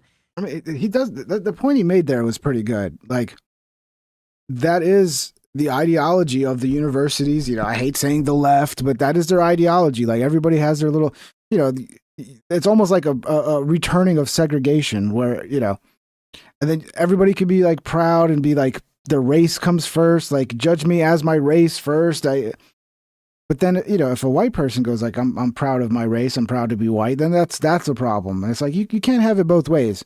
You can't be like, oh, you can be proud of your race and be proud of who you are for every race except white people. If it's white people, you can't be proud. Like that's obviously that's not going to work out in the long run. Obviously, white people are going to rebel against that. So whether you want that to be the case or not, it's just not reality. It's not realistic. But yeah, the reality is we need to stop being so obsessed with our race in like all the little identity politics bullshit. And it's just not good for our country. It's not good for us coming together as like one people, you know, which is something that we may never be able to do again. It sure seems fucking difficult, but all the racial division is not helping. So yeah, it would be nice, you know, if we could figure out how to fucking come together and see each other as Americans and stop caring so much about all the little fucking differences that we have. This is problematic when they're in position. I don't know if it'll ever happen. We seem to be moving further and further away from that the more I live. Positions of power, because are they looking out for all of us, or are they looking out for themselves first? And when you look at the Israel policy, that's where people start to say, I think you're looking out for yourselves first. I think you're biased. And unfortunately, you're using the public purse and American soldiers to fight your own battles. And that's the problem. It's not, I don't have hatred for them. I don't have a problem with them in themselves or even what they do. It's just that with our system, that doesn't work. You know what I would say to that as well? When, you know, if they use the American soldiers in their advantage and all that other stuff. Okay. Who negotiated that deal? Some president negotiated that deal. Someone said yes to it, right? When they say, well, let me tell you, you know, that person is afraid to platform this guy because he's afraid his donors are going to go and do this. And it's Israel's fault. No, it's not. It's the guy who runs it's not Israel's fault. What are you talking about? You know, this guy sends me a message. APAC. I got a text. Not a text. What do you call it in the X? A DM I get from APAC. Okay. Hey, we'd like you to come to Israel. We'd like to invite you. I'm sure many people get that message, right? They send it. I said, I'm going to come with my pastor. I don't want you to pay for it. I'm going to pay for it. I want to bring my crew because I want to go see Jerusalem. You're not going to see me putting the what do they call it? Is he going to go kiss the wall? Oh, dude. Yeah. You know he's going to get a lot of shit for it. I'm not going to put that on. But guess what? I respect the culture, and I want to go to Gaza, and I would ask for some idea of protection that if we can go to Gaza, show it to her. I want to see this stuff. I want to go with my pastor. First time around, I'm not going to take my kids. Maybe the second, third time, I'll take my kids. But to me, I don't put the onus on, like when a guy's like, that guy has slept with so many people, this, and the girl said yes. No, but you don't understand. He's a man whore. But the girl said yes. So I don't know. Are you talking from personal experience here? Yeah, I mean, you could still be a whore. Just because the women said yes doesn't mean you're not a fucking whore, you know? Is it Israel or is it the girl? He's stealing my talking point. He's just doing a bad job about it. That's what he's stealing my fucking talking point. But he's butchering it. He's totally fucking butchering it. Everybody's stealing my talking points now, dude. Yeah, no, it's fucking basically, you know, your wife is a whore. And your wife won't stop going around sleeping with fucking every dude she runs into. at a certain point, do you keep blaming your the dudes? Do you go around like fighting every dude she slept with, or are you like, oh, my wife's a whore, maybe I should leave her, or figure out how to solve that problem? Sounds like that's kind of the analogy he's going for here. You understand what point I'm trying to make here? Absolutely. So to me, it's kind of like, I mean, look, if you said Israel over Muslims, right? Mm-hmm. Which of the two do you think has been a bigger net positive to America? Oh, well, it has to be Israel, absolutely. Okay, so a part about that part. But well, in terms of, I wouldn't say net positive. I would say in terms of raw, maybe like gross positive, because they've had a lot of contributions culturally and even in terms of art, literature, music, also scientifically. But it's difficult to say on that because I also think that there's quite a bit of a detriment. I think that the melting pot comes from the Jewish community. What do you mean by that? The idea of the melting pot, that comes from a Jewish playwright. Because Jewish people come to America. Yeah. We kind of are a melting pot, though, whether we want to be or not. And that started pretty early. I mean, unless we're talking about like the 1700s and the Pilgrims. You had the Italians, you had the, Spanish, you had fucking Czechs. You had people from all over the country. A lot of them were white. But, that's still a melting pot. Even though they're still white, they're coming from different fucking countries and melting together. And that, like, there's no way to get rid of that. Like, you can't, once all the ingredients are in the soup, like, are you going to go in and take out the garlic? No, it's like, it's in there. It's in there. And like all immigrants, they say, well, we want America to be more welcoming. So they start to spin up these ideas that, well, America was never this country of white Christians. It's always been a melting pot for all immigrants. They want the country to be more open because that makes it more comfortable for them. It makes it more tolerant for them. But this has also made us more open and tolerant for Muslims, for example. We're bringing, who's been the biggest driver of like the Hart-Celler 65 Immigration Act? It was like the SPLC, which is run by Jewish lawyers. And so they're major drivers of mass migration. They're also major drivers of the pro-Israel politics, like the Iraq War. It was many Jewish journalists. Guys, I'm not saying we should keep bringing in fucking everybody from around the country, okay? But yeah, we are a melting pot. That is what we are. You can't undo that. But should we keep bringing in fucking everybody from around the country, around the world, just unfettered fucking mass immigration to our country? No, obviously not. Should be rare. And for only for shit that whatever reason we absolutely need it in this country. Like doctors, lawyers, shit like that. If we need people to do construction work, okay. But other than that, yeah. But yeah, every time I talk about the melting pot, people just get so fucking triggered, man. And pundits and advocates. Sure. So guys, don't do the end. Even Nick Fuentes says the end trains or whatever the fuck, the end towers are fucking lame. Just don't do it. Okay? Don't do it. I don't want to have to time people out. Point being is when you calculate on net, and I agree with you, I think there are a lot of people that are critical of Israel that are reluctant to acknowledge the good that Jews do. And I think that Jews they're brilliant. Many of them are brilliant. So when I'm saying net positive, I'm talking jobs, economy. How often you hear about crime, what they do. Like if you have a choice between living in a city in Minnesota, Dearborn, and living in, I don't know what's the biggest city. What's the city that, Boca Raton, let's just say, right? If you have a choice between raising your family, between Dearborn and Boca Raton, where do you choose? Boca Raton, okay, of course, so the point is yeah, I see you type nag DSP. I get it, but somebody else just did that earlier, so I'm just, please don't fucking spell out the N-word in my chat. Okay? So I'm just letting everybody know. But I know you said nag. You go to a place. This is a thing that people just keep doing it. And it's please stop. And by the way, to me, I'd appreciate it if people didn't do that. What? I would say Muslims. But statistically, wherever they live, it's safer, things are nicer, things get better. I agree. And that is one part to measure where they're at. Now, do I see them overly aggressive? Do I see them the type that are going to use politicians and buy them like Marjorie Taylor Greene and other people are saying? 100%. Do I see them, they're going to be there in everyone's DM and email saying, hey, we'd love to support. YouTuber, say it whenever the fuck you want in your own life. Don't put it in my public chat where I can be judged by it by the YouTube overlords, okay? I think it's common sense shit here, guys. All right? If you care about the channel, maybe, don't do things that will get me in trouble, right? I'd appreciate it. Thank you. Support you. We'd love to bring you to Israel and, doing all that stuff. Ugh. It's obvious. I'm seeing it myself, okay? Do I look at that and shame them and say, oh, you shame on... I look at that and say, no, I wish Armenians would do that. I've never gotten an invitation from Prime Minister of Armenia. He should probably send me an invite. Oh, this is kind of a boring conversation, to be honest. I get it. Nick is on his best behavior now. Nick was past comment about race mixing with blacks and sex with dogs being the same thing. Okay, it's something got taken out of Ben context. Shapiro quote tweeted that Reagan Battalion video. 100%? Are you positive? 100%. Too much PDD. What did he say? This is very He talks too concerning. much. Is that the video, Rob? Yes, sir. Can I see it, please? Her in your daily existence by Jews. I told you yes, absolutely. You laugh at it like... How so? Can you...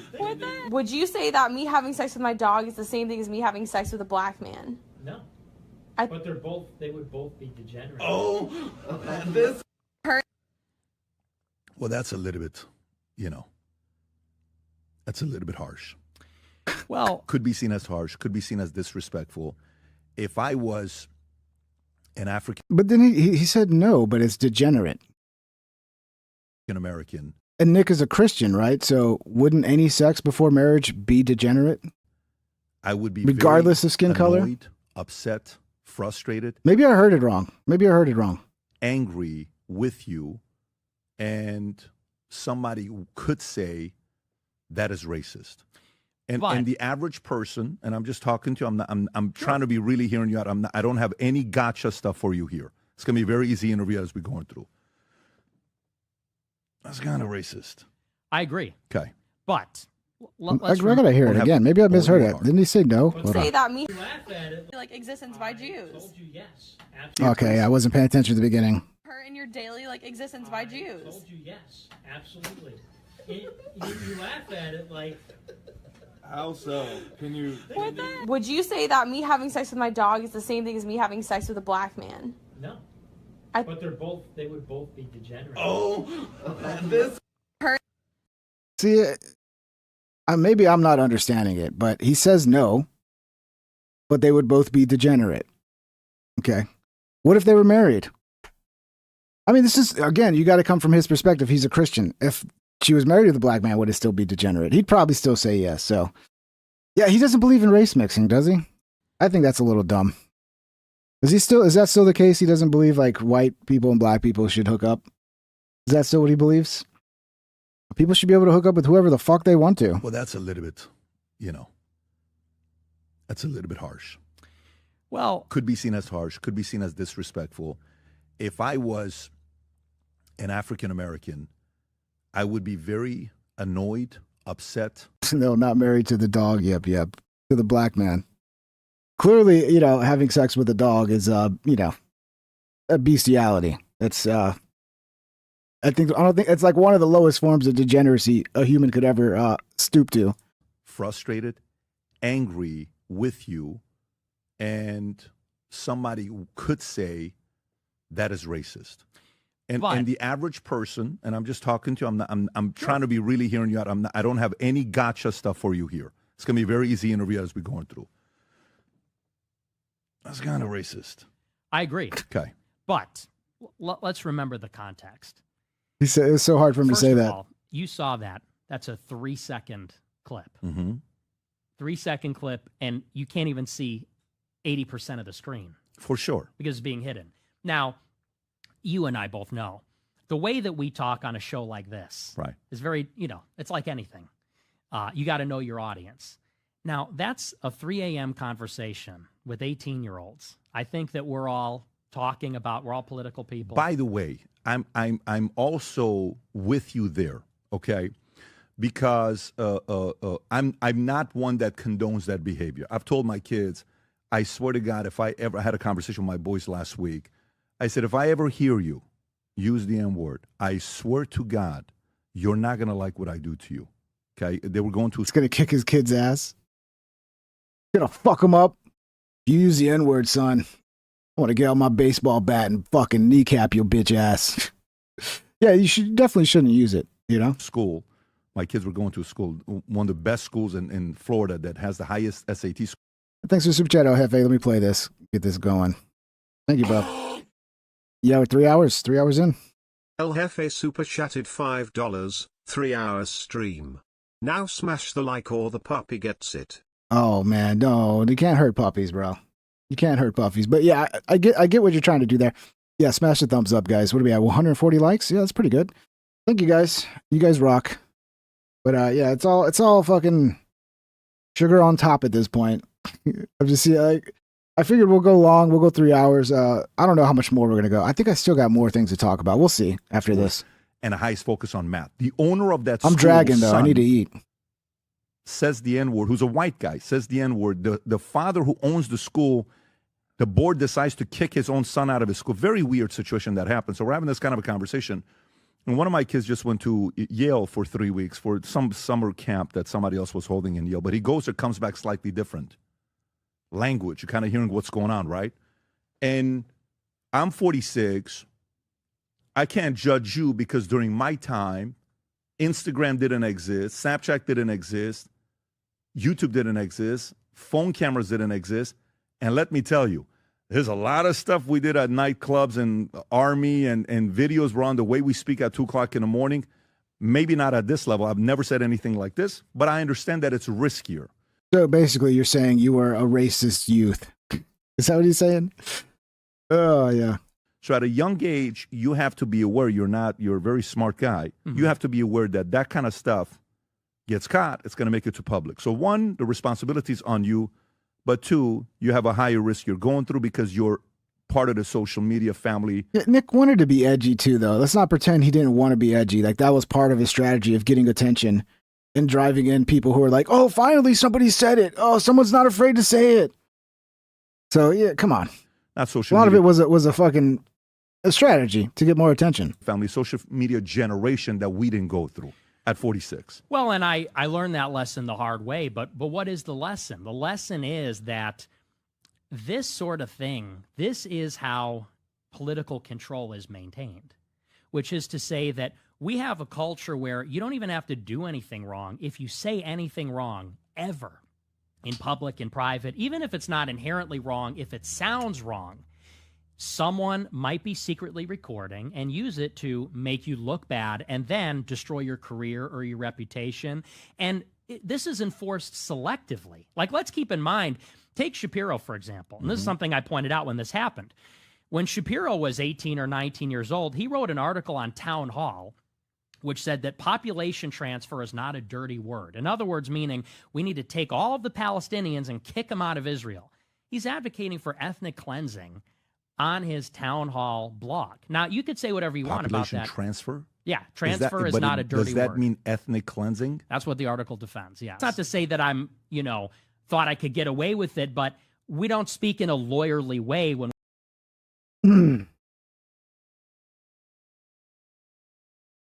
Is it though?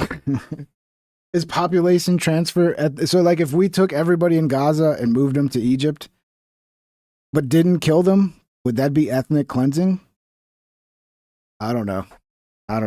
we're among friends. Do you believe that? You don't believe that though. What? That it's degenerate? Yeah. I wouldn't say it's immoral. I don't know that I would say degenerate, but Okay. I would say it's contrary to my values. How much are you saying that in that moment because you're trying to be a shock jock and you're trying to get attention? I wasn't trying to be shock jock. Think about Come the on. question that was posed. Let's just back. I want to know what you think about this. We're in a private conversation. A girl takes her phone out, starts secretly recording and says, is having sex with a black man the same as having sex with a dog? Did you know she was doing that or no? I didn't know she was. Oh, okay. Yeah. Well, listen. Yeah, you got to. Yeah, it's tough when you're. That's a setup. You're the enemy. I'm talking to you in a. I mean, we'll just be smarter about what you say, though, bro. Like, if somebody asked me that, I'd be like, "Is having sex with a black dude the same as having sex with a dog?" I'd be like, "Of course not. Of course not. That's fucking insane." But yeah, I don't know, man. This is like he's growing up. Hopefully, he understands now. I mean, if he's serious about his political career or being a influential political guy, like he does have to grow up and like improve his messaging. Way as if you're my nephew or my son, not in a. Don't take it as Oh yeah, he's He's taking you under his wing, dude. Nick's gonna be a PBD regular. Watch. Give it a week or two. He's gonna be a regular, dude. They're gonna kick out fucking Adam. They're gonna replace him with Nick. That'd be great. It'd probably be good for ratings, man. I'm sure people would love it. But yeah, I don't know. People said the interview was pretty great, but I'm kind of already like getting bored with it, to be honest, dude. I don't know if it's PBD or what. Dave Smith and Brandon Tatum. Looks like I didn't see this earlier, but it looks like they got into a little fight. Dave Smith presses Brandon Tatum for calling him a devil for sharing a Nick Fuentes clip. Wow. You said that, your friend was being called anti-Semitic for sharing a clip of what someone else thought. And listen, man, we don't know each other, but literally the only interaction we've ever had is you called me, I think, a devil and one of the worst people in America the other day, also for sharing a clip disgusting. of somebody else. No. Devil, I'm glad you brought it up. Because there's a reason why I said that. It's not that I somehow mentioned something about you just in passing. You shared a post of one of the most disingenuous, evil individuals that I've ever seen online. Nick Fuentes shamed Charlie. Ever since 2017, he would come out, accost Charlie at events. He would harass his wife. Him and the gropers would harass my wife because she's white. And this guy said Charlie is a fake Christian and he's disgusting and he should never be able to be on campus without being shouted down. He did go hard after Charlie, man. They were like fucking hardcore rivals, bro. And I think part of it was because Charlie wouldn't platform him, right? So they just kept attacking him. It's not a good look now.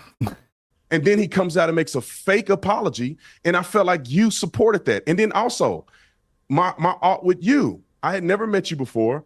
I disagree with you on Israel, but I respect that you come with your opinions. But when you were on stage at SAS and you chastised those young people and said they can never claim to be pro-life ever again because they support a genocide, I thought that was the most disgusting thing that any adult man could say to young kids who was just seeking the truth and openly listening to a debate between you and another individual. So the only reason I said that is based on those principles alone. I don't know you personally, but I thought that was disgusting. And anybody who support that Nick Fuentes guy who shamed my friend who's now dead, it bothers me to no end. Dave? Okay, well, look, I mean, again, I said I give him all the credit in the world for this. And what was this? This was after Charlie Kirk was killed, him saying that he was a good man, that he's praying for his soul, and urging his supporters not to be violent in response to this. And I got to say, I thought... that context does change everything. I don't know. Tatum's going really hard he's probably going too hard. It's like, it's not that. I mean, I don't know. You're overcompensating for something here. I think many of us did immediately after Charlie was killed, and after your first reaction of feeling so horrible on a personal level for his family, you realize this is a very dangerous situation. And I gotta say, for Nick Fuentes, being who he is, to have him telling his audience, "Hey, if you respond at all with violence to this, I completely disown you. We need to be Christians about this. We need to be peaceful. We should be praying for him and his family." I give him credit for that. Whatever other beef you got with him, that's between you two. I didn't say I agree with the guy on everything he's ever said. Well, hold on. Let me just respond. I didn't endorse everything the guy's ever said. I said I give him all the credit in the world for this. And yeah, this Tatum shit is kind of like leftist thinking. It's like he's just evil, so everything is just about him is evil. It's like, like sometimes Nick can have a good take and sometimes Nick can have a bad take. Like address what he's doing and go, oh, this thing he did is bad. This thing he did is good. Because that's the proper way to handle things. Not just be like, oh, he did one thing that I hated one time, so therefore he's just evil and everything about him's bad. And if you say he said something good, then that makes you bad and evil too. Like, that's crazy thinking, dude. It really is. You shouldn't even think that way about like the left, because like you shouldn't think that way about anybody altogether. You should just be like, I agree. Approach what they're saying as they're saying it, and judge each thing. Like, one day Nick might say something stupid and you'd be like, that's stupid, that's terrible, it's a dumb way to think. And the next day he says something smart and you're like, actually, that's a good statement. I like that. That's the way to approach things, man. Not just like, oh, I didn't like one thing you said 10 years ago, so everything you say is evil now. and then shared the clip of this. Pretty clear what I was saying. And by the way, I didn't chastise the kids at Charlie Kirk's event. I warned them. That if you're supporting the destruction. Zatoy Keys Kane Sword. Super chatted $5. Nietzsche is the right's Harry Sisson. Pooh? It's a poo. Ben Stevens super chatted $10. Ping, if you got hired by ABC to join the cast of The View, it would be the greatest turnaround story in cable news history since Oprah. Well, they'd have to change the whole format of the show. Or would I have to be in drag? Would I have to like dress like a chick and pretend I was a woman or something? Yeah, it would definitely be a better show if it was not so heavy with the women, you know? I think they just need to get people from different perspectives. They need to get both sides of the aisle really having heated debates, and that would be entertaining and would definitely improve the show instead of just having a bunch of like old, out of touch women who all have the same opinions. Like, that's boring. You know, get a couple conservatives in there. You know, get some fucking hardcore, you know, feisty conservatives and some hardcore feisty liberals, and let them debate, or just get rid of the show. It's a shitty show. Of a captive. I got to go in drag. Is that, yeah, okay. If I was in drag, that probably would be entertaining. Stateless people in Gaza right now, that you will never be able to claim to be pro-life again without being rightfully viewed as the biggest hypocrite in the universe. That's an opinion that I will gladly defend. And I noticed in there, you're not actually taking on that argument. You're just telling me how disgusting I am for having it. So listen, man, I think that if there's one thing Charlie would have wanted, it probably would have been for us to have this conversation without devolving into insults. You can say it's disgusting if you want to. I think there's a pretty strong argument for my point there. I think it's kind of undeniable. There's a real conflict between being pro-life and then also supporting a policy, the price tag of which is tens of thousands of slaughtered babies, children. I think he got fucking destroyed there. Tatum didn't handle that very well. Let's see what else we got. This one's going on long enough. Yeah, we already got into this. Next Star. Yeah, I was wondering last night if Next Star was going to join Sinclair, and they did. I wonder what's going to change now that Jimmy came out and apologized and cried about it. I wonder what's going to change. Yeah, we'll get to this shit. Keith Olbermann. We'll push this off to the next episode because we're already at 3.5 hours. Yeah, Keith Olbermann is saying saying you're next to Scott Jennings, and everybody's acting like Keith Olbermann is like giving death threats to Scott Jennings, which he could be. But I think the more I've looked into it, the context of the Keith Olbermann thing is like you're next to be fired. But just saying you're next these days, this is not the time to be saying you're next. You know, don't leave the context out because people are going to assume you're threatening his life. So Keith Olbermann, he's lost his fucking mind. Guy needs to go to the fucking insane asylum, dude. Seriously. Apparently Kamala Harris didn't select Buttigieg because he was gay.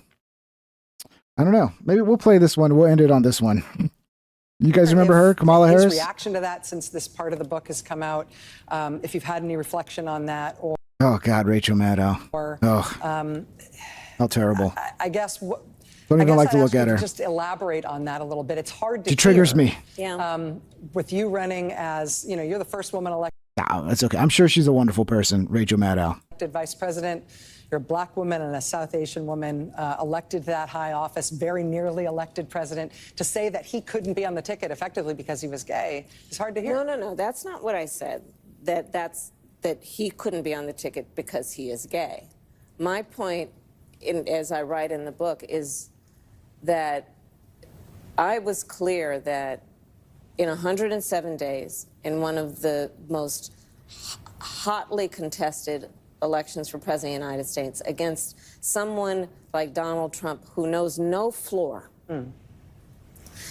to be a black woman running for president of the United States and as a vice presidential running mate, a gay man, with the stakes being so high, it made me very sad, but I also realized it would be a real risk. Dude, this bitch is dumb. She's dumb. First of all, Trump was never going to attack you because you're black. Trump's going to attack her. Oh, because I'm black. Trump's gonna... First of all, aren't you Indian? Okay. A black Indian, I guess. We'll go with that. Black Indian. Yeah. Look, if she would have had Buttigieg as her fucking running mate, it wouldn't have made a difference. She still would have lost. But him being gay would have probably rallied more people to vote. I don't think it would have hurt him. So this is weird. This is a weird conversation, but this popped up in my feed and it's like, no matter how, I've been an advocate and an ally of the LGBT community. Don't sound like it. Sounds like you were like, no, we can't have gay boy on my fucking ticket.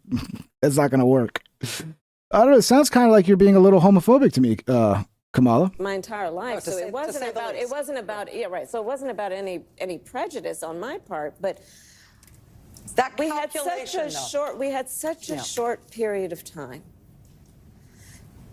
And the stakes were so high. I think Pete is a phenomenal public servant. And I think America is and would be ready for that. But when I had to make that decision with 2 weeks to go, and maybe I was being too cautious. I'll let our friends, we should all talk about that. Tim Walz was a terrible fucking running mate. He just looks stupid. He talks stupid. I mean, yeah, Buttigieg would have been a better running mate. I think he would have played better. Tim Walz is like, he's just weird. He's a weird guy. Buttigieg is weird, but not as weird as Tim Walz. So, but yeah, Kamala Harris is, she's got a homophobia problem. Okay. She definitely does. I think she's got to reach out to the LGBTQIIP community and get this sorted out. Okay. Cause she had a chance to put the first fucking gay vice president of all time and really just like, write the history books. And she didn't do it. She didn't do it. Sad. All right, guys, welcome. I mean, goodbye. I don't know. I'm tired. This is why when it goes on this long, I lose the ability to talk. I need to go eat. I'm fucking tired now. You think watching a 3.5 hour podcast is difficult? You should try doing one. I get more respect for Red Bar. Like the 8 hours they fucking do it. Like that's crazy, dude. 8 hours is crazy. I don't know how anybody can talk that long. Thank you guys. Thanks for all the support. We'll be back tomorrow. Should be back tomorrow with a new episode, and we'll be talking about whatever's going on tomorrow. I don't know. We'll see. But thank you guys. Been a fun one. We'll see you in the next episode. Take care, everybody.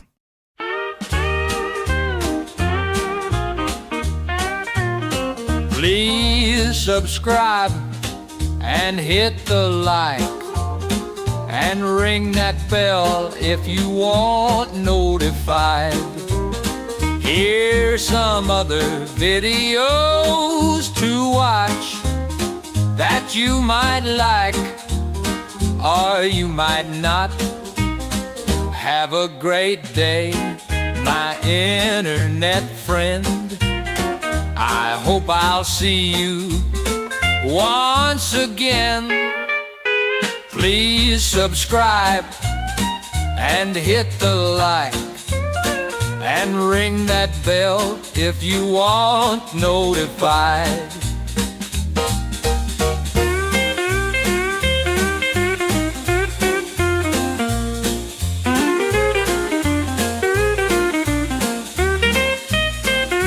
Have a great day, my internet friend. I hope I'll see you once again. Please subscribe and hit the like and ring that bell if you want notified.